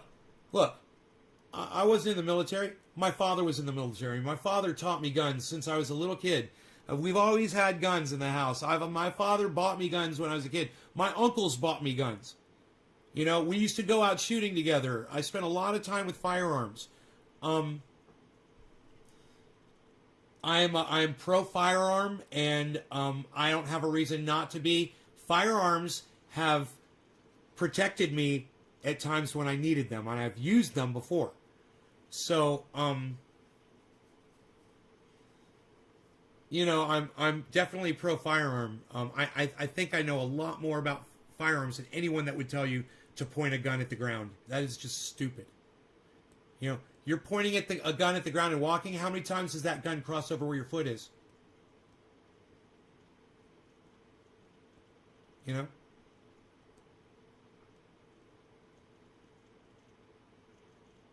That gun goes off. You better hope there's not some big boulder or rock on the ground. You know, often there's a boulder just under the ground. You don't even know it's there. You know? Safety on guns exists for a reason. Low, board 5. Hey, board 5, not all guns have safeties on them, brother. So you don't understand guns either. Oh, Jerry, you're fucking with me? Okay, well, let's move on. That was funny. Let's do a dab and move on, shall we? Let's listen to what Graham's got to say. That was funny, bro. I liked it. Driving's a privilege, but owning a gun is a right? I'm glad that you guys are talking to me. Cars kill people. Yeah, and you have to go to school, and you could lose your license if you keep getting in accidents or get a DUI. If you fail the driver's exam, you don't get it. If your eyesight goes bad, not if you're your driver's license. When you get too old, not if you're. What is her name? Kylie Jenner. The state can take your privilege, your driving privileges away. Not if you're Kylie Jenner, man. You run people over, kill them, DUI. Fuck it. You're fine, bro. I mean, you're fine. 100 times safer than the car of 50 years ago. Lady. Guns today, more this is lethal. for everybody that is still sharing this. Thank you guys so much. Keep sharing. We're doing really good. Please keep sharing the video. Next argument. Next one. Next argument you want to lose with? Next. Australia had a really horrific shooting in Tasmania in the early 90s. And they said that, and the country overwhelmingly said, we're done. They passed all this strict regulation. They made. Yeah, they don't have Donald Trump as the president either, or Joe Biden. Guy can't even remember his own name or what he ran for.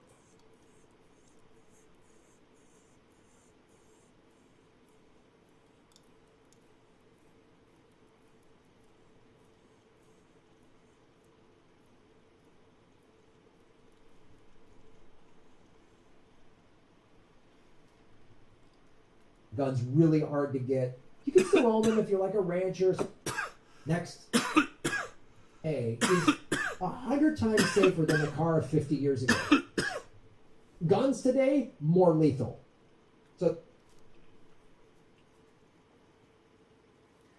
So he says because cars are safer and guns are more lethal, you can't argue cars against guns. I'm going to argue cars against guns right now. Okay?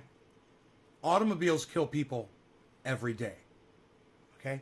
It might not be as many people as guns. The numbers really don't matter. There's all kinds of things that kill people every day, like smoking cigarettes, you know, drinking alcohol, driving cars, or guns. Okay? We choose to allow things like cars that kill people, or tobacco that kills people, or sugar that kills people, you know, in our society, because we have a desire for those things. So as a whole, we vote to keep those things. You know, the reason we have guns is because as a whole, we've spoken and said we want to keep our guns.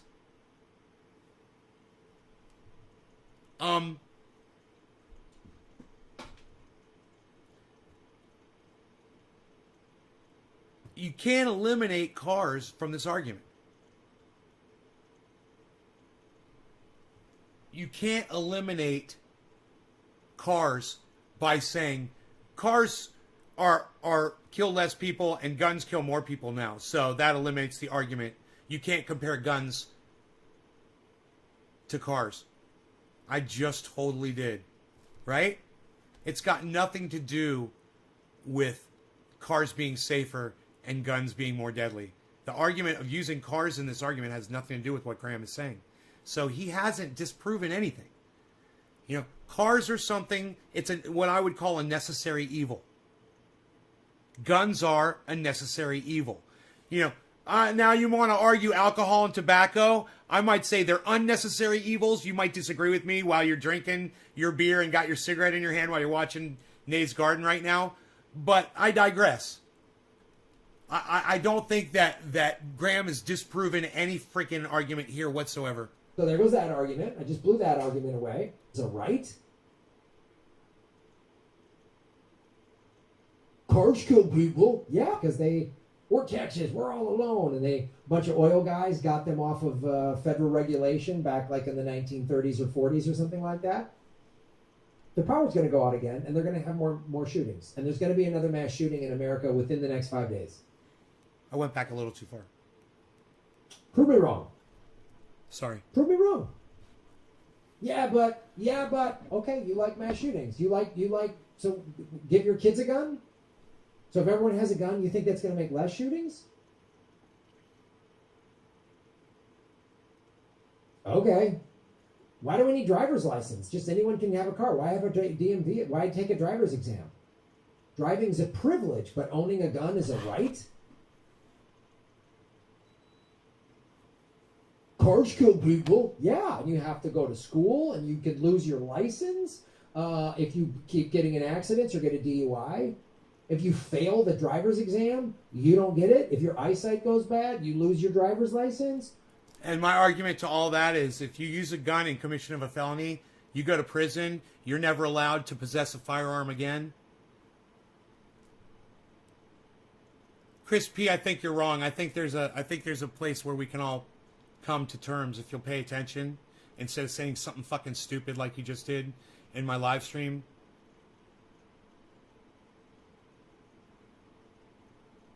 Well, I like what you said about never using alcohol when you've got firearms. Somebody almost shot me in the face with a machine gun when they were drinking alcohol. When you get too old, you lose it. It's gone. You lose it's a privilege. And the gun discharged. Almost hitting me in the face. The state can take your privilege, your driving privileges away, and cars have all these safety laws. The car of today is 100 times safer than the car of 50 years ago. Guns today, more lethal. So there goes that argument. I just blew that argument away. It's not an argument. Next argument. Next one. Next not an argument. So we weren't arguing that. Nobody's arguing that. He's look at him fucking filibustering on that. Australia had a really horrific shooting in Tasmania in the early 90s. I remember that. And they said that, and the country overwhelmingly said, we're done. They passed all the strict regulations. And I say they don't have Donald Trump. It's really hard to get. You can still own them if you're like a rancher or something. It's really hard to get. They don't have Donald Trump and as a fucking president either. Or Joe Biden. How did that happen? Oh, there's no NRA.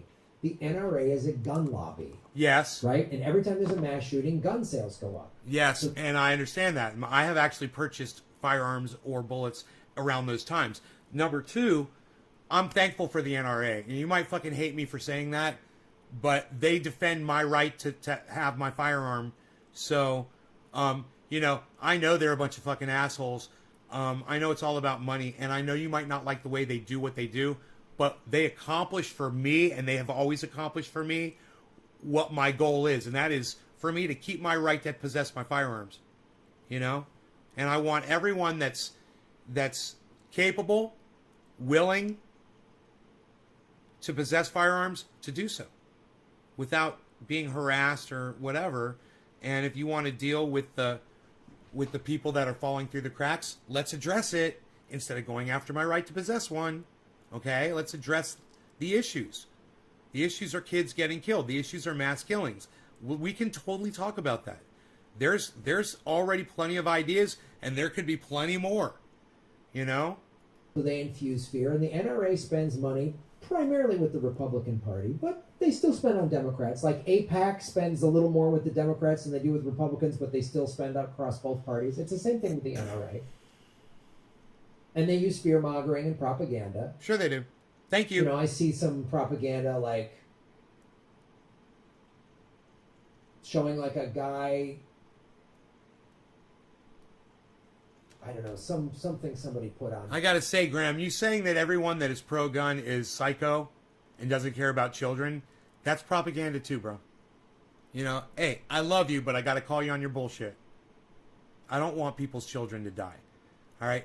Some of my best friends, I always think about these kids, man. They've got beautiful kids, man. I freaking love them. And I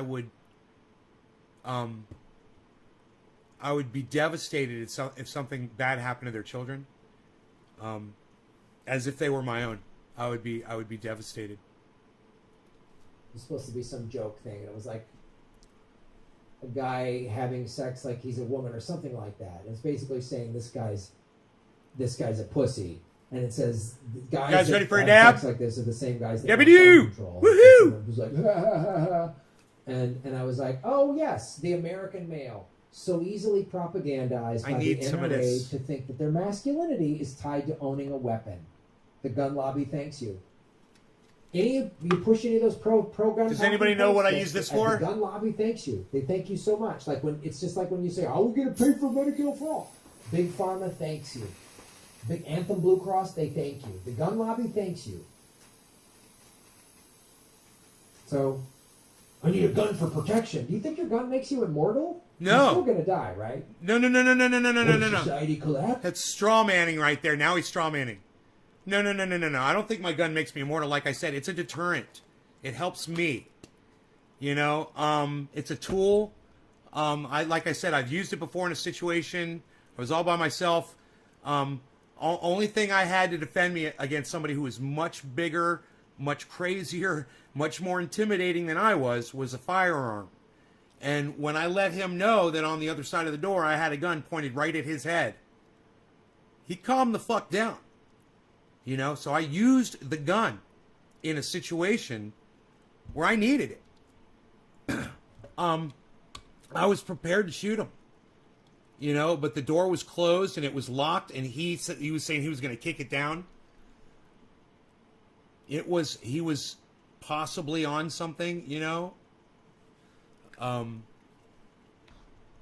So I was fearing for my life, and I got to tell you, I liked the guy.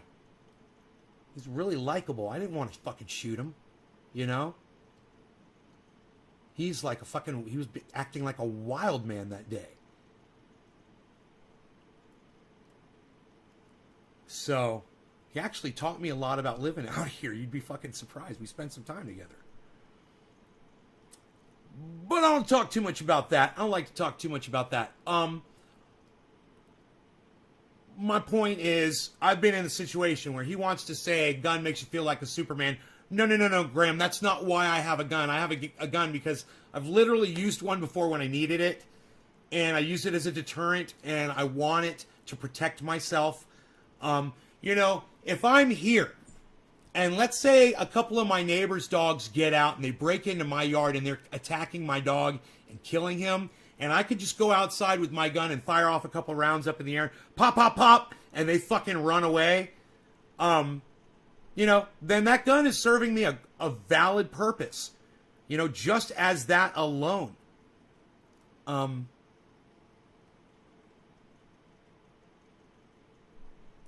By Jason Holloway. Kneecap always on my first choice to do harm. Yeah, that's right, Jason. And that is true. What Jason says is a valid point. People that want guns, they can find them anywhere. It's a really good point, Jason. You restrict who can have guns, all the wrong people will have them, and the people that need them to protect themselves won't have them anymore. And you're turning a lot of us into victims or possible victims, and we don't want to be that. We want to be able to not be a fucking victim, you know, and we want to have the ability to at least fight for our own lives in a fair fight, you know. You might say, well, you know, a gun in the home results in gun accidents. If you have a gun in the home, there's this % chance. I'm willing to take that chance. I understand that. You know, I don't sit around all day fucking with my dick in my hand cleaning my fucking gun. You know, and I would have a tiny dick if I did. You know, don't sit around and fucking clean your guns, guys, okay?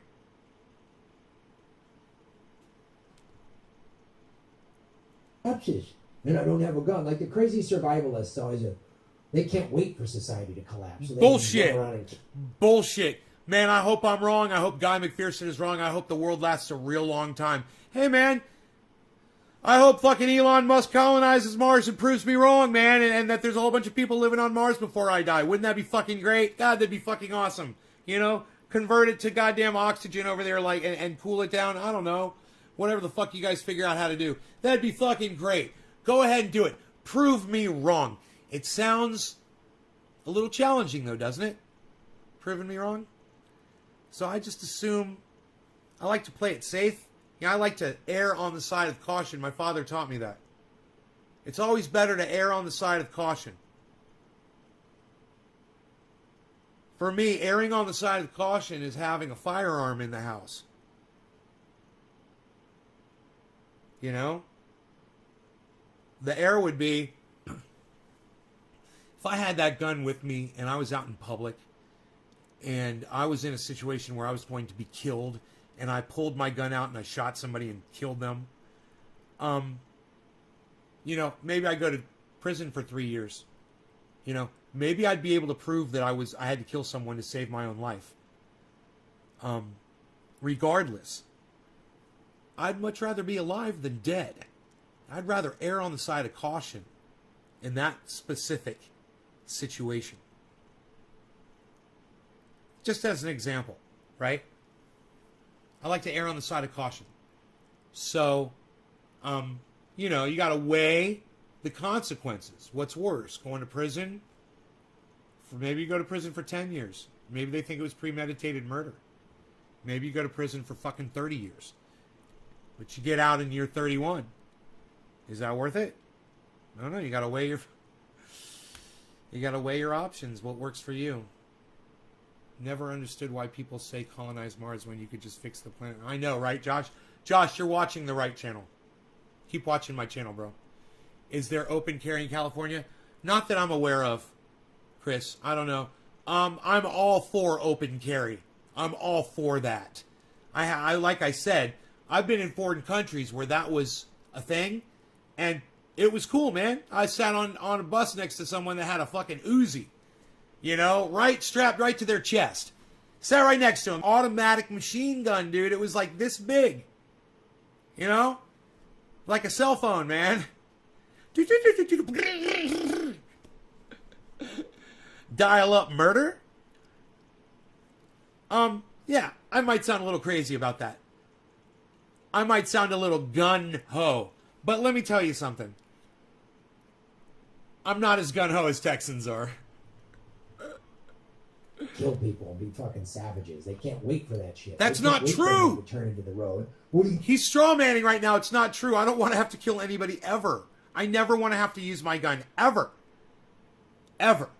I want to be prepared and understand how to use it and know if I have to that I'll be able to shoot somebody, you know?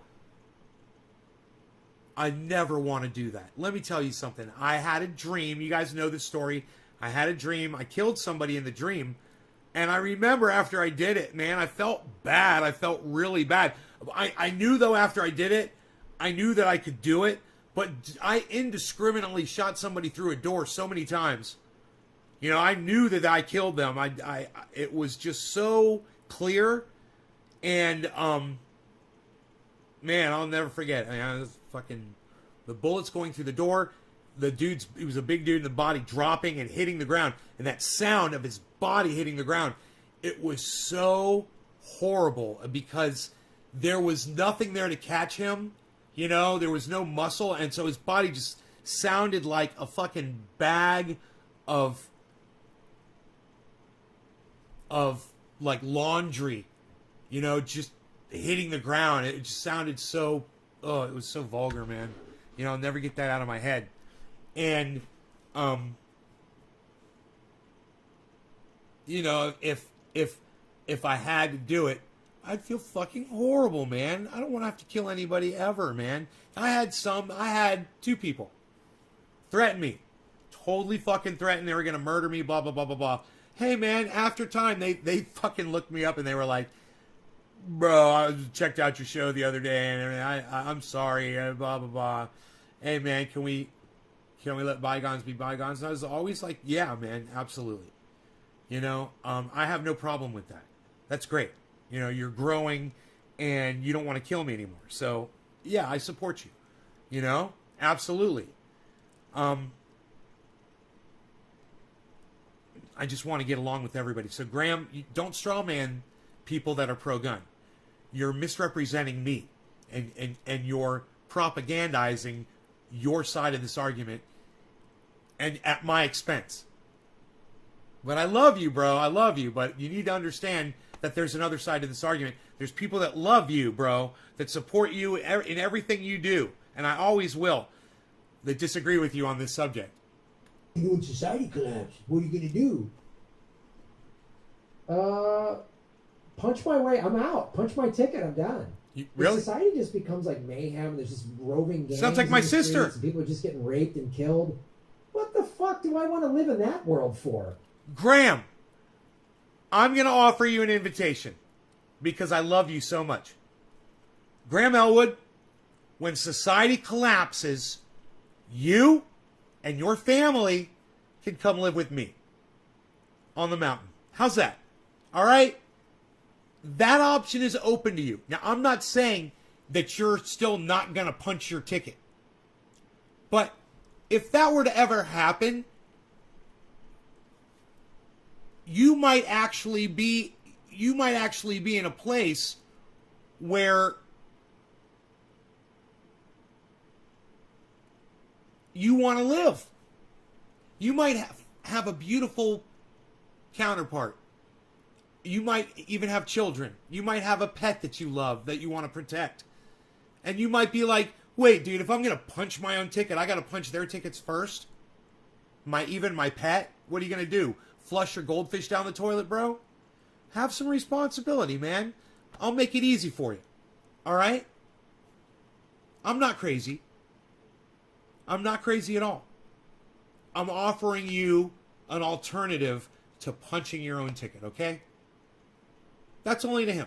Any of you other fucking crazy motherfuckers show up, or his audience, Graham and I are going to take you out. We got fucking guns, and we will fucking do it.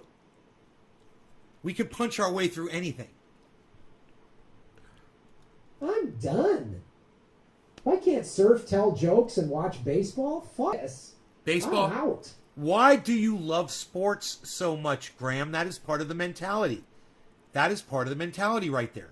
You think that watching guys on a field with a wooden stick and a ball, throwing it and hitting it, is somehow a display of prowess. Oh! I'm sorry I'm dropping frames, everybody. Laws to reverse climate. The climate's going to collapse, and your AR-15 is not going to be... I don't know if you know this. So when there's no more breathable air or drinkable water, you're not going to be able to shoot it with your AR-15. And nobody's saying that they are, Graham. So stop straw manning. This is the worst argument ever. Cheers. All of you that are sharing this, please keep sharing this on social media for me, guys. Thank you. Like, I don't know, your AR-15 you couldn't kill COVID with. I'm going to kill... That's why this started. I'm going to beat up Asians. What the fuck? Blaming Chinese people for COVID is like blaming hurricanes on Barbados. Goddamn people in Barbados keep running around in circles. They're causing hurricanes. So, your gun can't stop climate collapse. Couldn't stop a pandemic.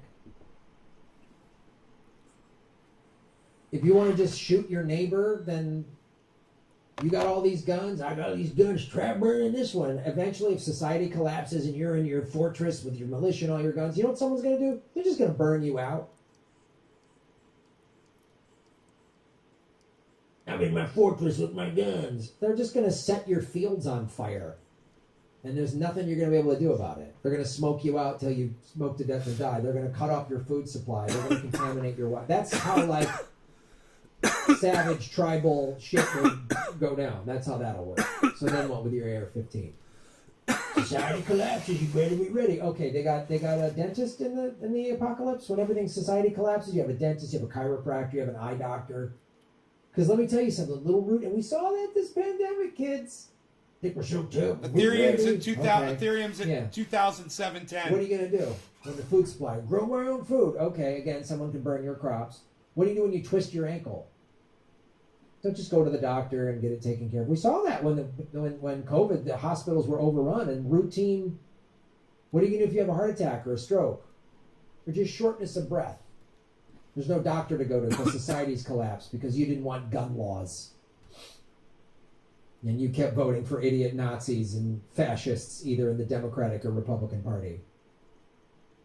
I'm sorry, what happened? No, I'm just trying. I just want you to see what this I'm going to live off the grid with my guns world looks like. It's going to be horrific. It's going to be horrific. Yeah. No, it's not going to be horrific. I'm basically living that life right now. And me and all my neighbors are getting along just fine. Yeah, I just want you to know what happens. Yeah, what happens? What happens if your appendix bursts? Hey, man, let me tell you something. There's plenty of doctors that live in my town, and I have a feeling that they're going to keep doctoring even if, the grid goes down. I have a feeling they're going to keep taking care of people. That's what doctors do. If somebody's appendix bursts, I have a feeling you might be able to get it taken care of. Just rush you to the hospital, which is appendicitis. It's a routine operation. Oh wait, no, there are no hospitals because society collapsed. No, but you can find a doctor who could fucking do that for you. Definitely. What's going to happen? What happens if you have an impacted molar? What's going to happen? Then you're going to do the exact same thing. You're going to find a dentist that is still doing dentistry, out of their home or whatever. These are, if you can't, then, you're going to have to bite the bullet on it. It's going to be a new world, but I'm going to try to survive as long as I can. I just went like a whole year with no medical problems at all. Why can't I go 10 more years with no medical problems? I'm willing to roll that dice. I'm not going to punch my ticket, just because I'm worried that I might, get an impacted tooth or break my arm or, have a, diverticulitis again or get fucking Bell's palsy or whatever the fuck, Shortness of breath. Maybe you got a weird valve or a clogged artery. Oh, you're dead. You're done. Your Air 15 is not going to prevent that. So you can't shoot. You can't shoot your heart attack. Okay. Next. Straw man. Next dumb question. Just keep saying stupid shit, and I'll shoot down all of your dumb. I've heard all of these before. Did someone say that in chat? I wonder if someone said something stupid in chat about off grid.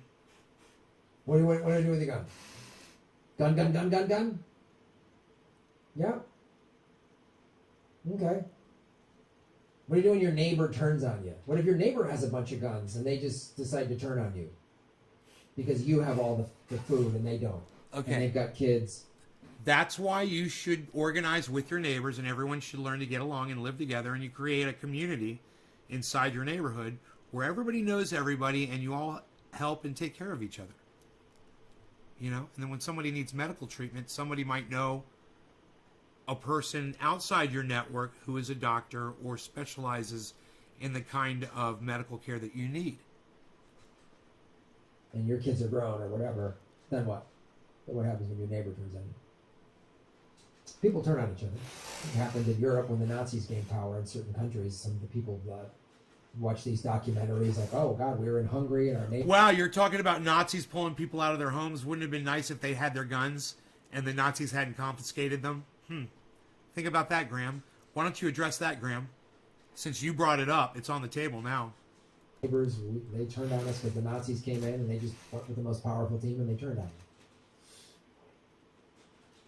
People that work together, like community gardens and let's all work together, they'll survive. But just gun, me, selfish gun, you're done. There, he just said it. Him and I totally agree. You see how easy that is?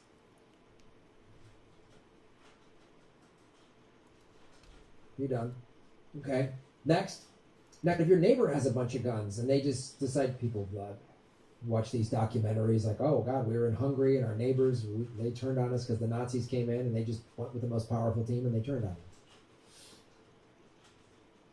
People that work together, right here, like community gardens and let's all work together, they'll survive. But just let's all work together, they'll survive. But let's all work together, they'll survive. But people that work together, like community gardens and let's all work together, they'll survive. But being our neighbors, they turned on us because the Nazis came in and they just went with the most powerful team and they turned on us.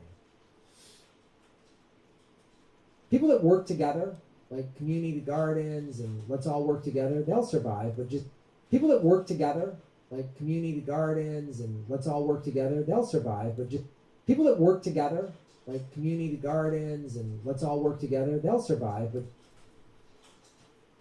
exactly. So, why don't you join us, Grahm? Why don't you build community, right? Gardens, chickens laying eggs. You know, you're good to go. You could call me crazy, but it's not a hard life like what you try to portray it as being. People can see how I'm living right now. This is it. This is how I'd be living. I wouldn't be broadcasting probably to the internet anymore. I don't know. Maybe the blockchain will still be up.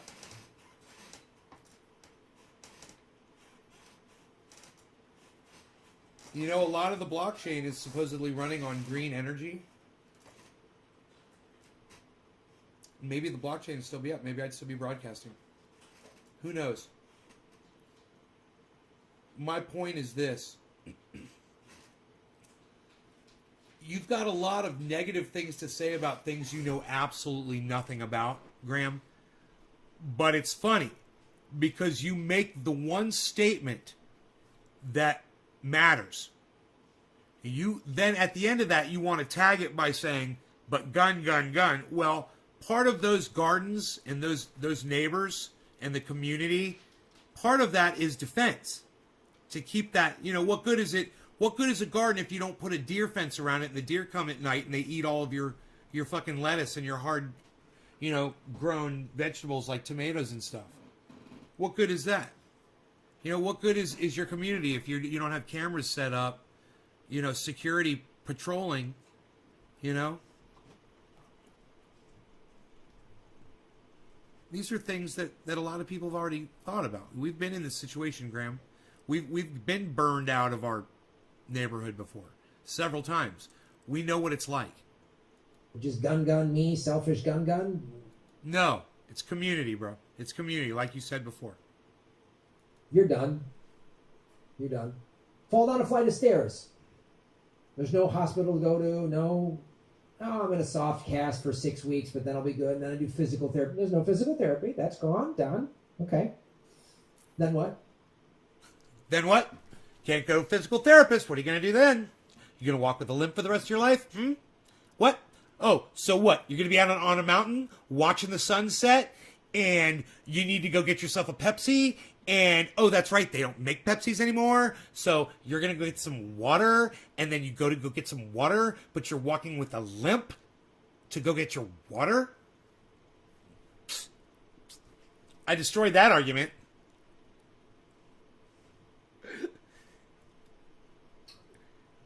Eyes go bad, I'll just go to the Walgreens and buy a pair of readers. No, those are done. Gone. Those got smashed. That's why I bought a bunch of them.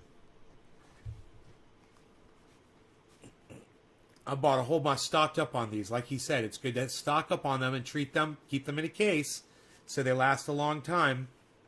Because you never know when, you might not be able to buy. You might not be able to buy that item anymore. There's 3 per box. So I made sure. Stock up. Graham's no big deal. So I got a box of readers, bro. Big deal. Just fucking blew you out of the fucking water, didn't I? Oh, you don't think that there's readers in here? Well, let's find out. Maybe I'm just full of shit. I wonder what this is. Ooh, still got the tag on it. Still got the tag on it. What are these? What are these? What? Let me ask you a question. What the fuck are... Ooh! Grahm Elwood is here. Ooh, is Grahm here? Oh, this is a pre-recorded, I think. Ooh, Grahm Elwood. Hello, Grahm with the guns. Oh, he's got the guns. Grahm Elwood with the government secrets and the Lee camps. Oh, yes, and the guns and the shaving the knuckles for justice. Oh, you must love him. So I've got this pair right here. And what's this? What do you think this is? I don't know. Let's find out. Remember, I got these right here, too. I got these. These are the ones I use. What's this? Whoa, these have a tag on them, too. Brand new readers, Grahm? Wow, man. Let me tell you something, Grahm. Your arguments are really weak and really easy to just... Woo! What is going on, everybody? I'm back so quickly. Oh, this is a new pair. Oh, I'm going to be around for a very long time. We've got a lot of pairs of sophisticated... Nay. Oh, in cold storage, don't we, So, Grahm, Elwood it is. Let's go back and hear what our friend has to say. Okay, next. Next. Got a nice dog. Oh, your neighbors ate your dog because there was no more food. What did I say about my what did I say about my neighbors? They got farm animals, they got chickens, they take care of me, I take care of them, we feed each other. Like he said, community. Okay, don't forget what you said, Grahm. You said community people are going to make it. The community gardens, the people that are growing and taking care of each other, we're going to make it. We're going to make it as long as we can. We want to survive. We don't want to. I want to watch the sunset as many times as I can from my mountaintop. You know? Then the storms and the hurricanes because of climate collapse. Well, you'll just shoot the hurricane with your AR-15, right? No. So that'll stop the storms? No. Floods? No. Oh, brush fires are going to start. Yeah. In some place like California where there's dry climates, there's dropping water and all this coordinated. No, he's right. That's all gone. So No. So the brush fire, you're going to shoot the brush fire with the AR-15? No, I've got a 2,500 gallon tank sitting on my, or it might actually be a 5,000 gallon tank of water sitting up here on my mountain.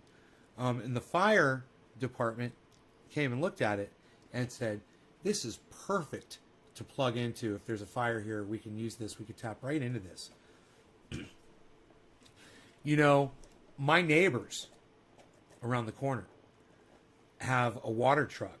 My other neighbor, his next door neighbor, has a fire truck, water truck as well. So we're pretty covered on that, Grahm. You know, we're NorCal mountain people, and we're prepared for a fire. We've had to extinguish one already. I'm just asking. I'm just trying to figure this out. You're going to shoot the brush fire? No, we're going to put it out with our water trucks. Floods? You're going to shoot the flood? Flood? No, we're going to be up on mountains so we don't get flooded. Right? 3,000 feet, Grahm? Good drainage? You just said drought conditions. Ground sucks it up pretty fast. Plus, we could catch a lot of that rainwater and use it. You know? Drought. Right? Gun, flood, flood. Gun, flood, flood. Gun, flood. Shoot the flood. Shoot the flood. Is that what you're going to do? No. Yep. No, I'm going to live on a mountaintop. That's what I'm going to do. I love him so I don't mind talking to him like this because I love him so much. Thanks for watching the show, everybody. Shave your knuckles for justice. Boom. That's going to be a full segment. You know why he did this? He cuts it short. He's reading my chat right now, and I said, Grahm, I said on my 710 show tonight, I'm gonna answer every gun question that you asked, and I put that in his chat like 5 or 6 times. I'm like, on my 710 show tonight, I'm gonna answer every question that you asked. It'll be survival of the fittest and craziest. I know. Shoot the flood. I know that he saw what. Living a mad, like people like, I know you guys are laughing, but like people are like, yeah, survivalists. No, man. Live in that world? It's awful. No, we don't want to live like Mad Max, bro. We've imagined that could be an outcome, but we don't want to live like that. Nobody wants to live like that. You know, we're not hoping for it. We're not rooting for it. We're preparing for it. You know, we want to be ready for anything. That's what I was taught as a child. And when you guys talk about the Boy Scouts and shit, they teach you be prepared, and you be prepared for fucking any situation.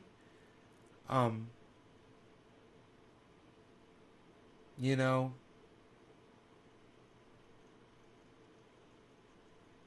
it's true, man. And there's nothing wrong with being prepared. You know, I have a feeling that Grahm, when he's going out surfing in the middle of the day, you know, and it's sunny out, probably puts fucking suntan lotion on. He looks like he takes care of his skin, right? I don't see any sunburn on him. And he surfs all the time. What's he doing? He's protecting himself. There's nothing wrong with protecting yourself. You know? You might say, oh, well, you're protecting yourself while other people, you're putting their children in harm's way. Maybe it's a bad analogy. Suntan lotion versus a firearm. This fucking candy-ass country couldn't go 3 goddamn months. The first 2 months of the pandemic was like everyone working together. We got to protect the elderly and people with pre-existing conditions. We're going to go out and bang our pots and say yay and support, essential workers. That was really cool. Everybody working. We're all in this together. By the month 3, everyone started complaining. Goddamn London got bombed every day for 3 years straight during World War II. The Nazis bombed London every day. And the Brits would just go down into the tube, which is the subway. Those were the bomb shelters, and just boom, boom, boom, just hell from above, just destruction. And they just like, stiff upper lip, carry on, cheerio. They did that for 3 years. This candy-ass country, by the 3rd month, we're like, we're going to take over the Michigan Capitol because we can't get a haircut. I've got my gun. I need my gun. I'm scared of everything, so I'm going to shoot it. Gun, gun, gun, gun. Not everyone who's pro-gun is want to go out and take over the government, Grahm. As far as defending myself against a corrupt government that's coming after me unjustly, I'm all for that. But if I've done something that is horrible, and the federal government's like, you got to go to prison, I'm not going to pull out my guns and fight them. I'm going to surrender and get in a car and be handcuffed and have my rights read, get a lawyer and try to fight it. I'm willing to play by society's rules. Then everyone just got selfish. The big cities, the small towns. No, fuck it. I'm not wearing a mask. Yeah, Nana had a good run.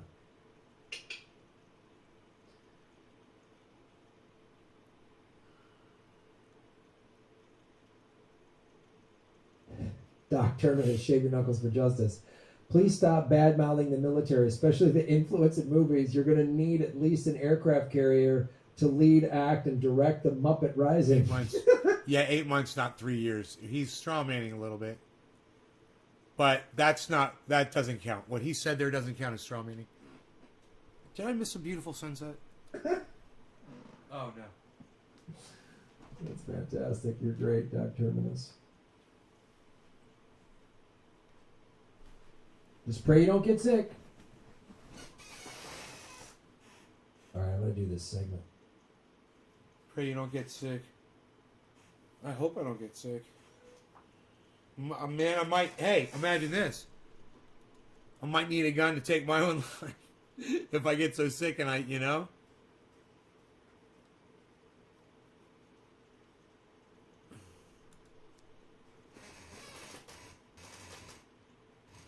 Squeaky Mike. I heard this on my headphones. Only one of my headphones. Hello, everybody. My name is Grahm Elwood, and you are watching Political Vigilante. Look at it rise up just like my vegan guns. My vegan guns are making Gotham great again, folks. First headlining show, Sunday, May 30th.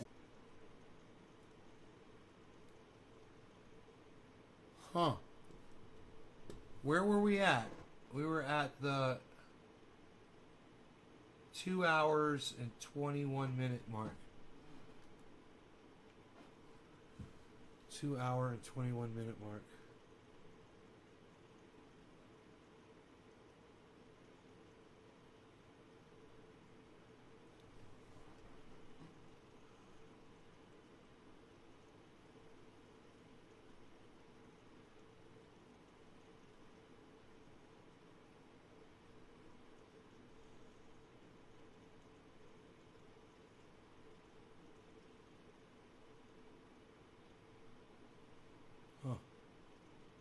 Here we go.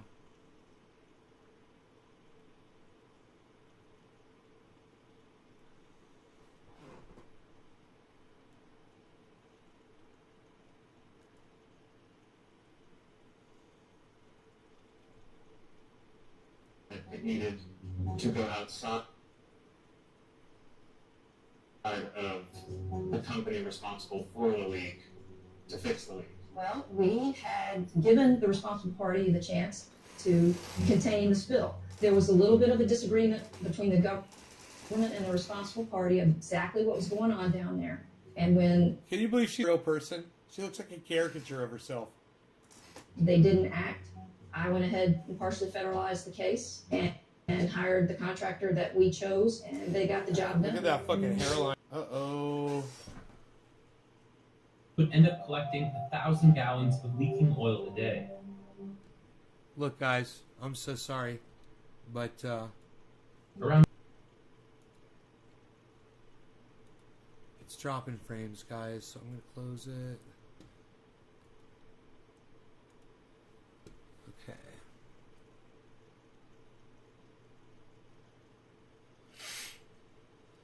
Okay.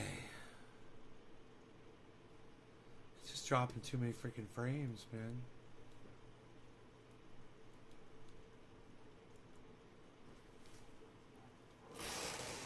You got your COVID shot? Where? That's awesome, bro. Oh yeah. Good.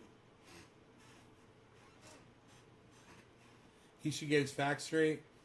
Yeah, well, you know, we're doing as good as we can on here, and it's okay if he got something a little wrong. It didn't. That fact didn't really matter in the grand scheme of what he was saying. It didn't really matter if they were bombing him for 6 months or they were bombing him for 6 years. You know, they were getting bombed and it was horrible. And he's trying to say they had to withstand a horrible thing. And it made them stronger, you know. And he was comparing that to COVID. And people acting like, oh, I won't have any toilet paper. You know, and freaking out over not having toilet paper. It's a good analogy, actually. I liked it. He got his fact wrong. So, wow. Okay, I just lost 5 people. Okay, that's cool. I was dropping frames really bad, so I'd close everything up. No idea what's going on. You guys are the best audience in the world, and I love you. And I want to say thank you so much for watching, you guys. Thank you. I'll see you on the next live show. All right. You guys take care. I'll see you on the next one. Aight. Yo, yo, yo. Love you guys. Thanks for watching. Maybe I'll pull up the crypto one more time. The crypto.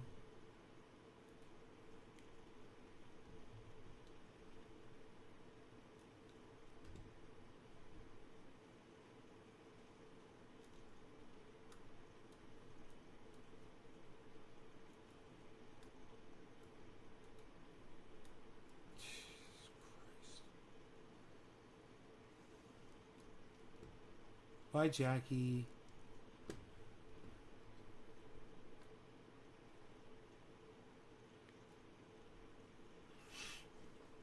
It's the 24-hour change?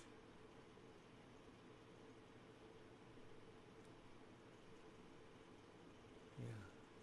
24 hours. The last 24 hours. Right. Polka dot, man. It's kicking ass.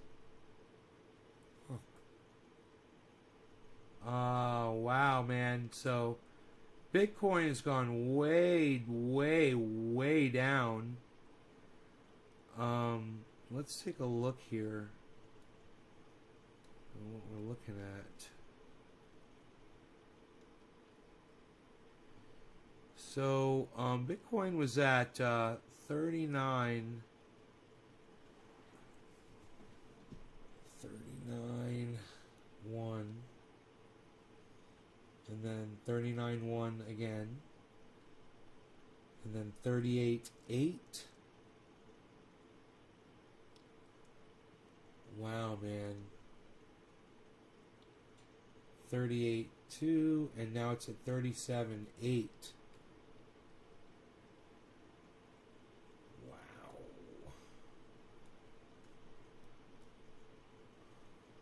Holy shit.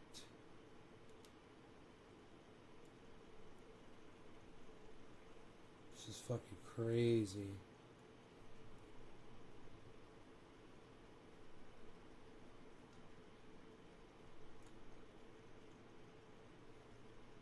Okay.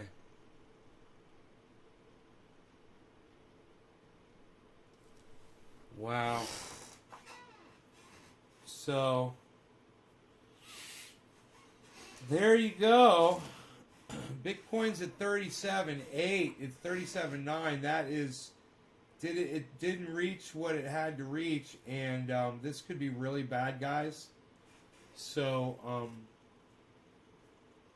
it's been a steady drop. If you look over the last 12 hours, it's been just dropping steadily. So it is in there doesn't seem to be anything out in front changing the pattern. Oh, well, no. Cardano and Matic have changed the direction. That's good. So, here, let's see what's going on.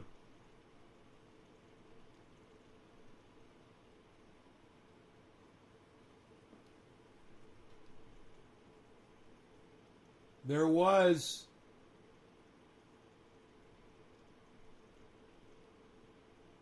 a couple of lifts upwards in the last few minutes.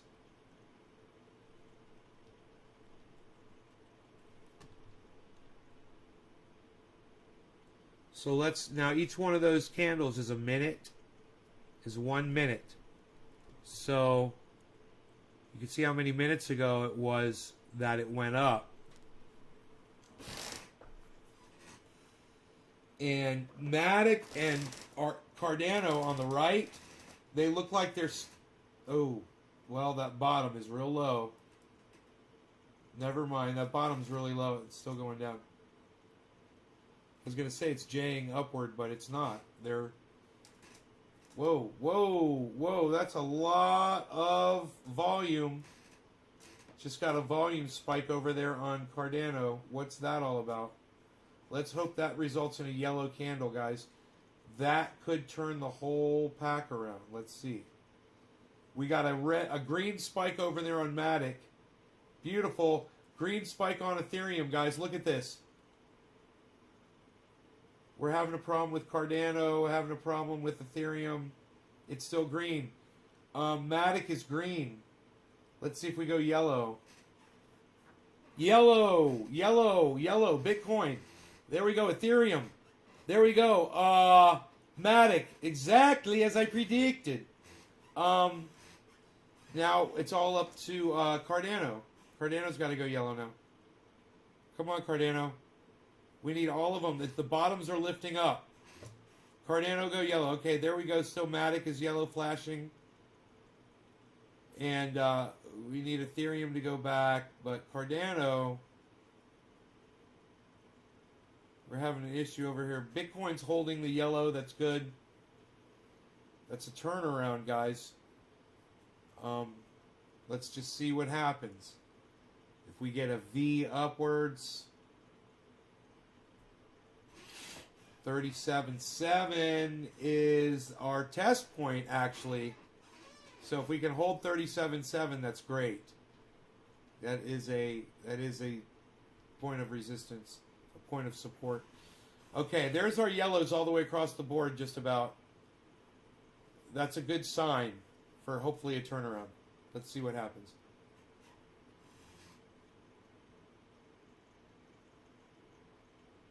Once again, Cardano and Matic are leading the way here. They are looking like they're going to flip around here first, ahead of these other two. Even though they're further down in the red, while the other ones are still up in the green in their 24 hours.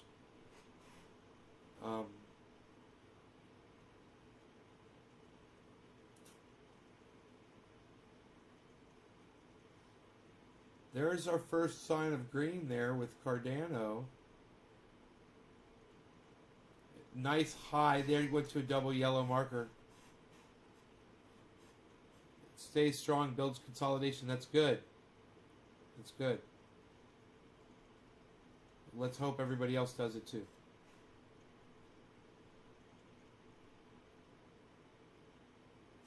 All right, so let's do this.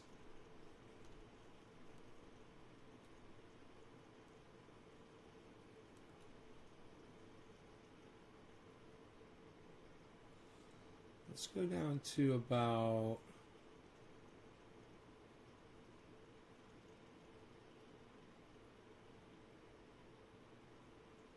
yeah, about 10 minutes or so.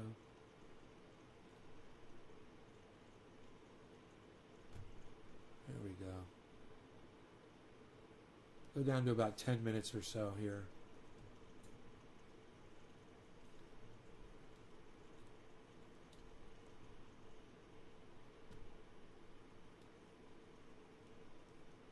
All right, so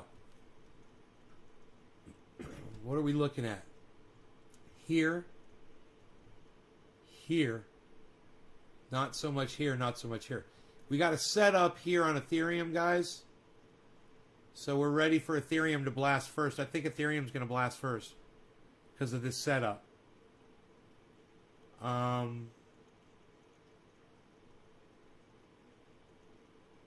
This is looking really good. This and this together. This should go green.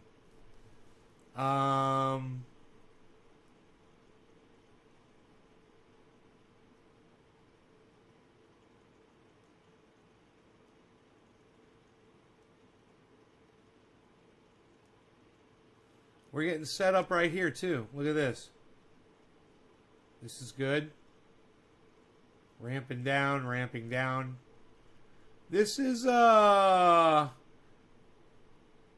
averaging out probably pretty good for a ramping down. This one, same thing, averaging down for a ramping down probably. But as far as the best one right now,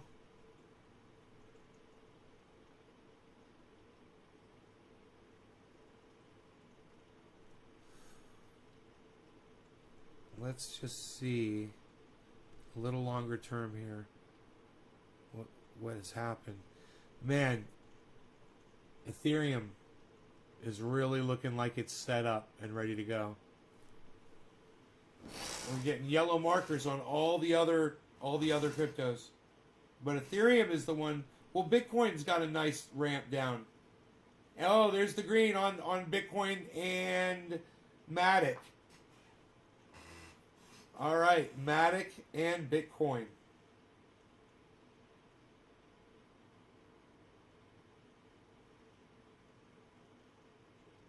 Matic and Bitcoin. Now I purchased Matic, or I sold it at 210. So it's 15 cents under where I sold it. I feel great about that. You know, I could purchase in it at $1.95 and make money off of it.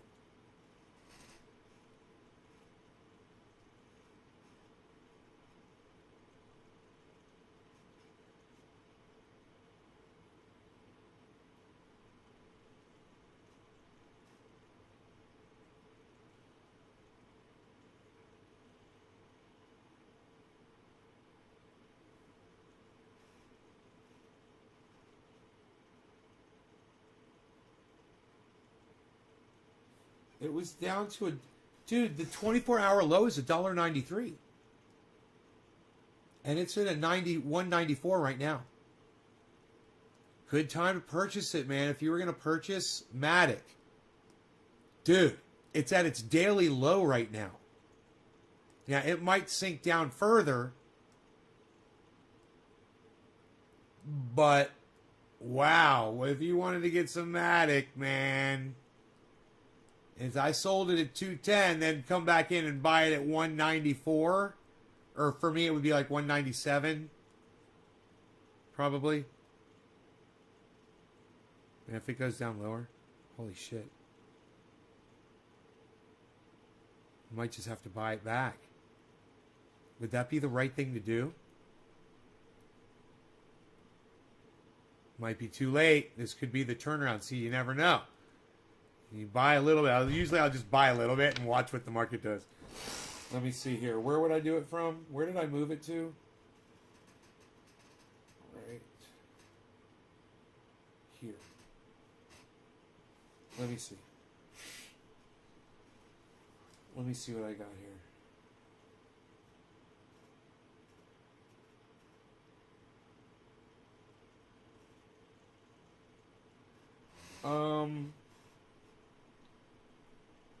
This is saying that Matic is at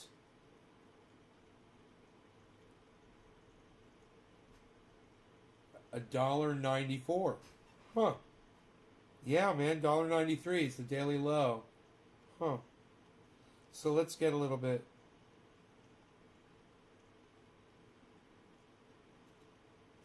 Let's get a little bit and fuck with it a little bit. Watch the price after I buy it.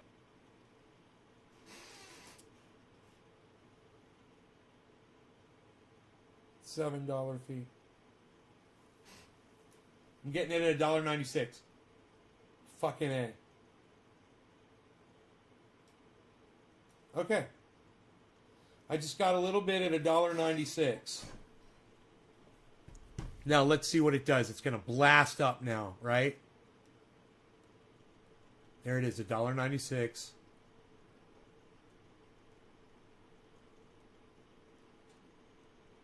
I probably should have bought a whole bunch. $1.95. Maybe I should buy some more. It says $1.95. This might be it, man. Where's my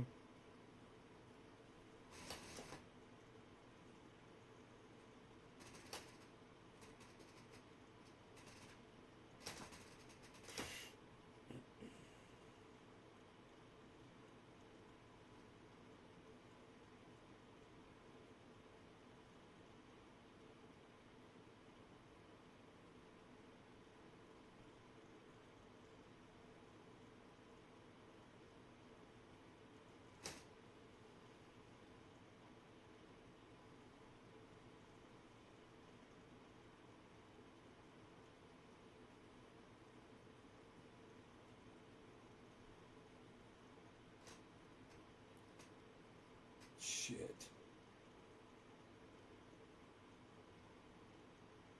Dude, it's about to drop, isn't it? Look at that purple stick.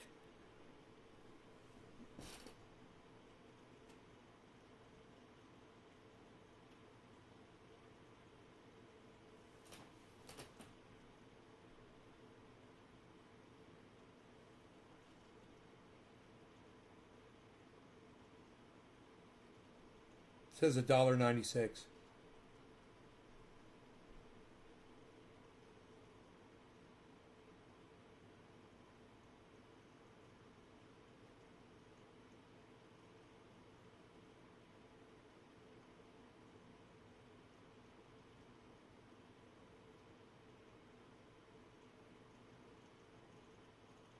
What do you think?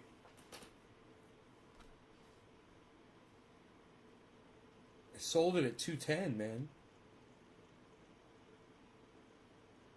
What just happened?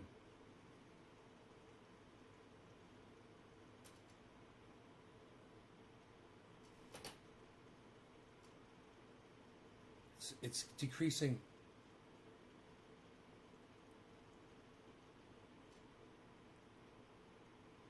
You think it's going to go down to $1.95? Here it goes.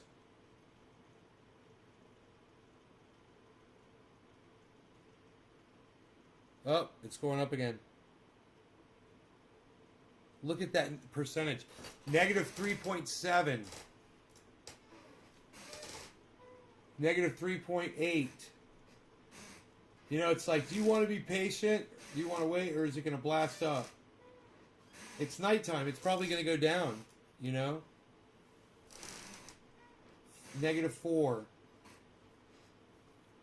Negative 4. Negative 3.9. Look at this. Negative 3.9. Negative 4. I got my finger on the trigger right here. Negative 4. No pun intended. Negative 3.7. Negative 3.8. It says $1.95. $1.95.84. $1.95.81. It's still at $1.96. Huh.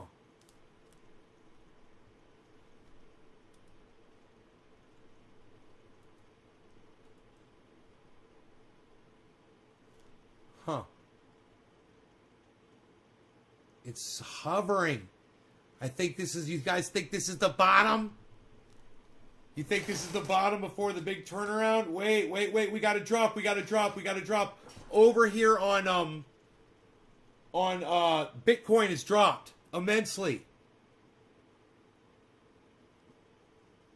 What's Matic going to do? What's Matic's dropping? It's dropping. And I'm waiting. 196. Look at Bitcoin dropping. Matic's about to drop. Boom. Sells. 196, 195.5, 195! There it goes, man. 195. Is it going to drop more? How much more is it going to drop? Huh.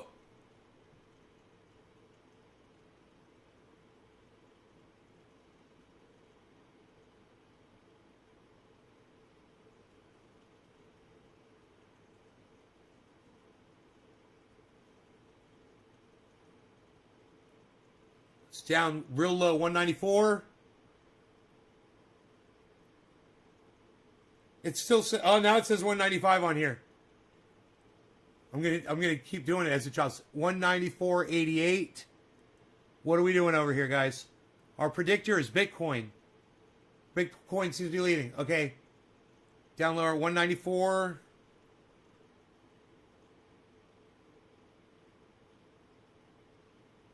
Let's see what this says. Yeah, this one says 196. No, I ain't buying it 196. How about you go fuck yourselves? 195. No, man, it's 194. Give me 194. And let me see what's going to happen. Okay, Bitcoin just got a bunch of buys. If it gives me 194, I might do it. It says 196 again.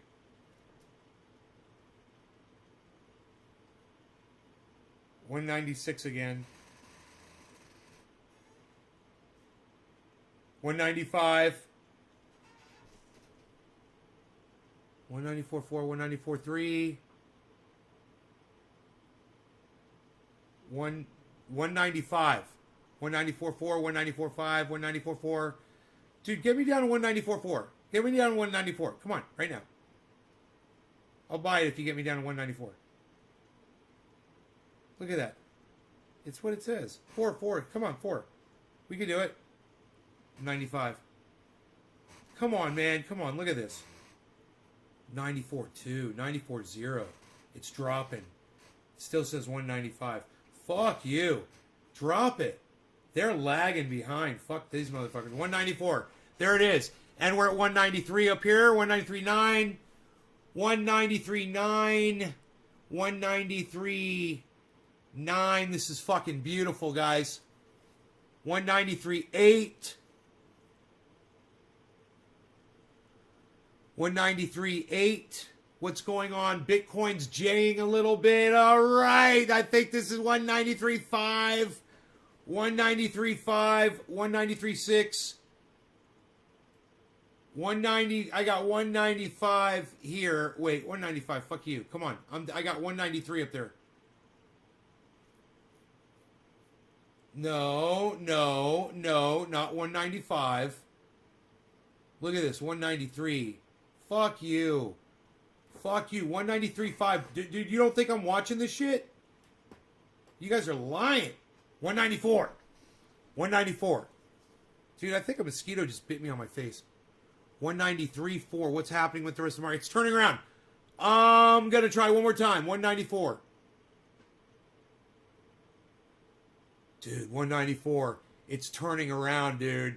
It's just about. I'm thinking I can get 193, dude. It's turning around, but I'm going to get it. I'm getting it at 194. I'm cool. I'm getting it at 194. 194 is beautiful.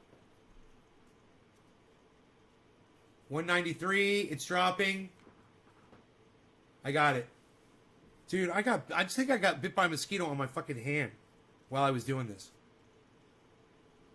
193, and everything's going yellow on the screen, guys. So, you know what they always say? They say no one can ever predict the very bottom of a dip. So, it'll be interesting. The low today of Matic, guess what it is? It's at 193, and I got it at 194. The all-time low is 193, and that's with this app.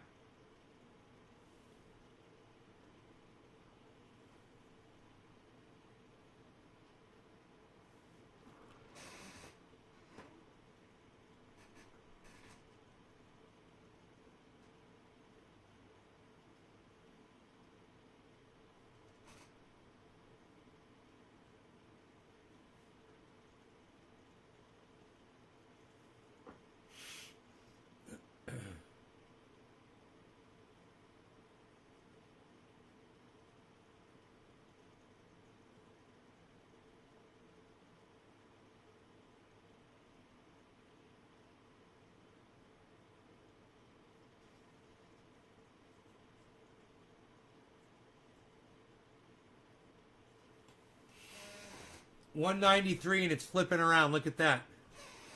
I wonder what they'd give me right now if I checked.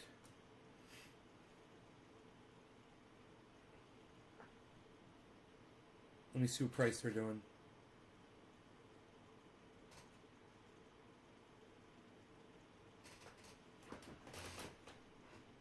$194, man. 194 is the bottom that they'll go. Isn't that funny?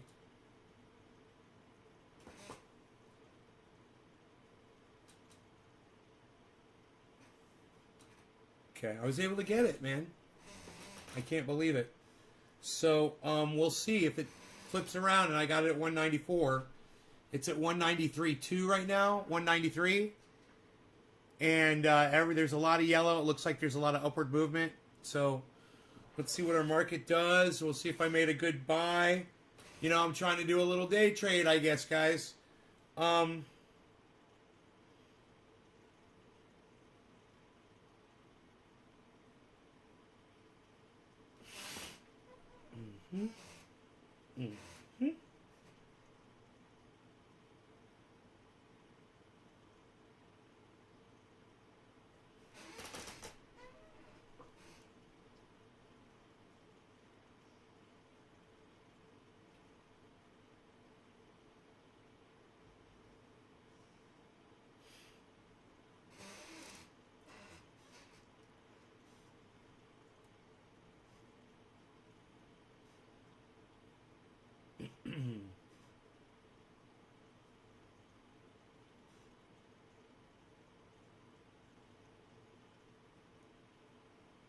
193, it's dropping. Because I bought it. It's 192.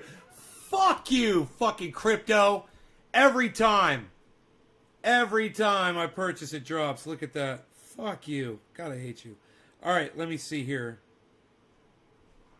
Dude, I swear, I think this mosquito is just biting me repeatedly over and over and over again. It's probably trying to warn me, no, don't buy the crypto yet. It's going to drop further. And I'm not listening to the little mosquito. Instead, I'm going to kill it. It's the first chance I get. Little crypto mosquito.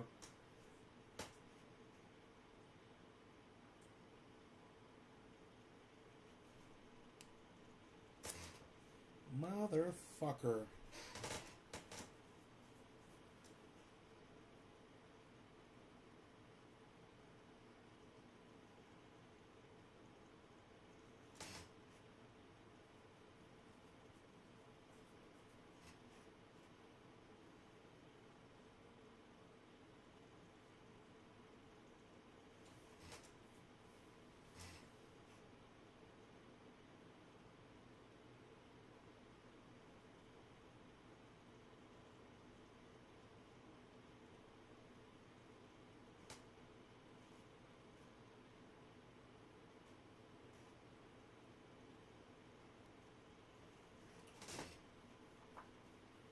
Yeah, I hodl it.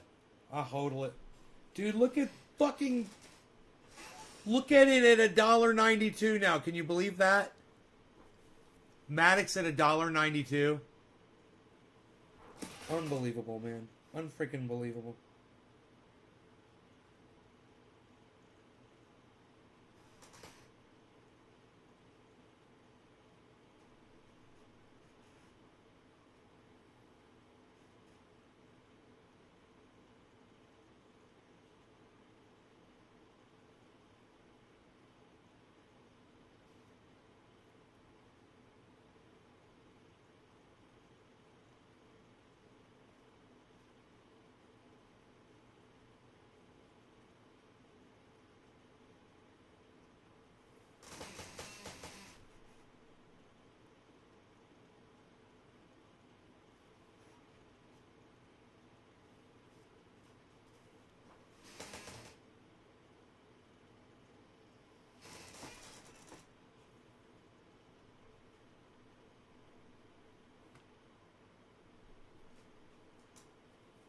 Just fun for day trading. Right. I agree. So, oh,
fuck you, dude.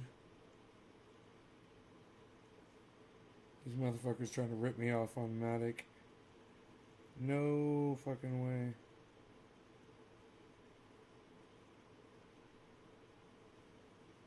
They say it's $1.92, right? You gotta buy it, and then they're charging you $1.95 to buy it. Fuck off. Every time, man. Fucking crypto.com sucks my dick.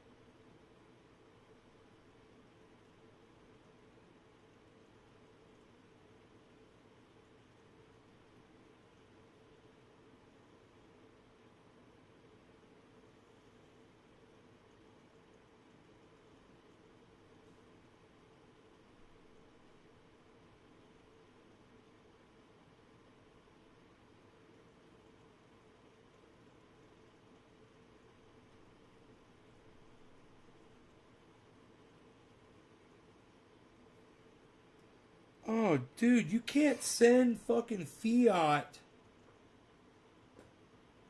You have to convert it into fucking crypto to send it. Huh. Wow.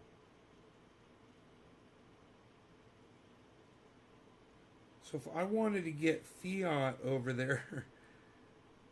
Wow, dude.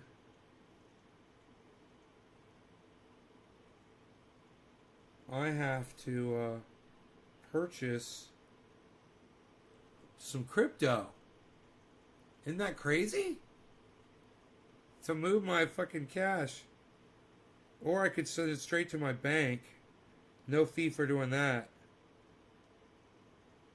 And then, just use my debit card. But then there's a fee for doing that. Warren Buffett, he's old school, maybe 2 cents away, says Bitcoin's no good. I think he's an idiot, He doesn't want you to be wealthy, bro.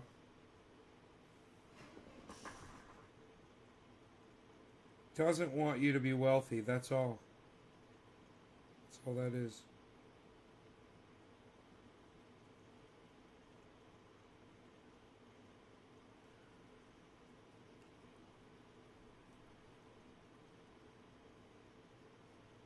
Huh.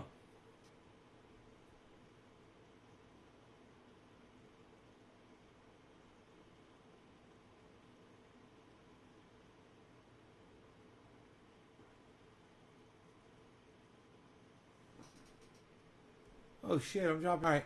You guys, I'm out of here. Thanks for watching. I hope you can hear me still. I hope you can hear and see me. You guys take care, and I will see you on the next one. Thanks, guys.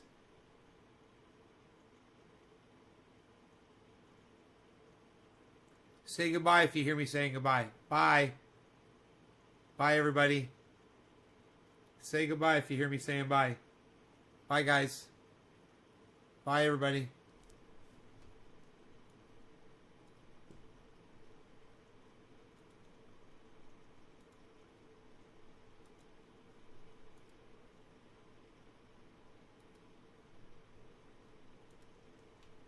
Bye, guys. Bye, everybody. If you guys can hear me, I'm leaving. Bye, guys. Bye. Bye, everybody. Thanks for watching. I'll see you tomorrow morning. I wanted to make sure I was connected. All right, take care, everybody.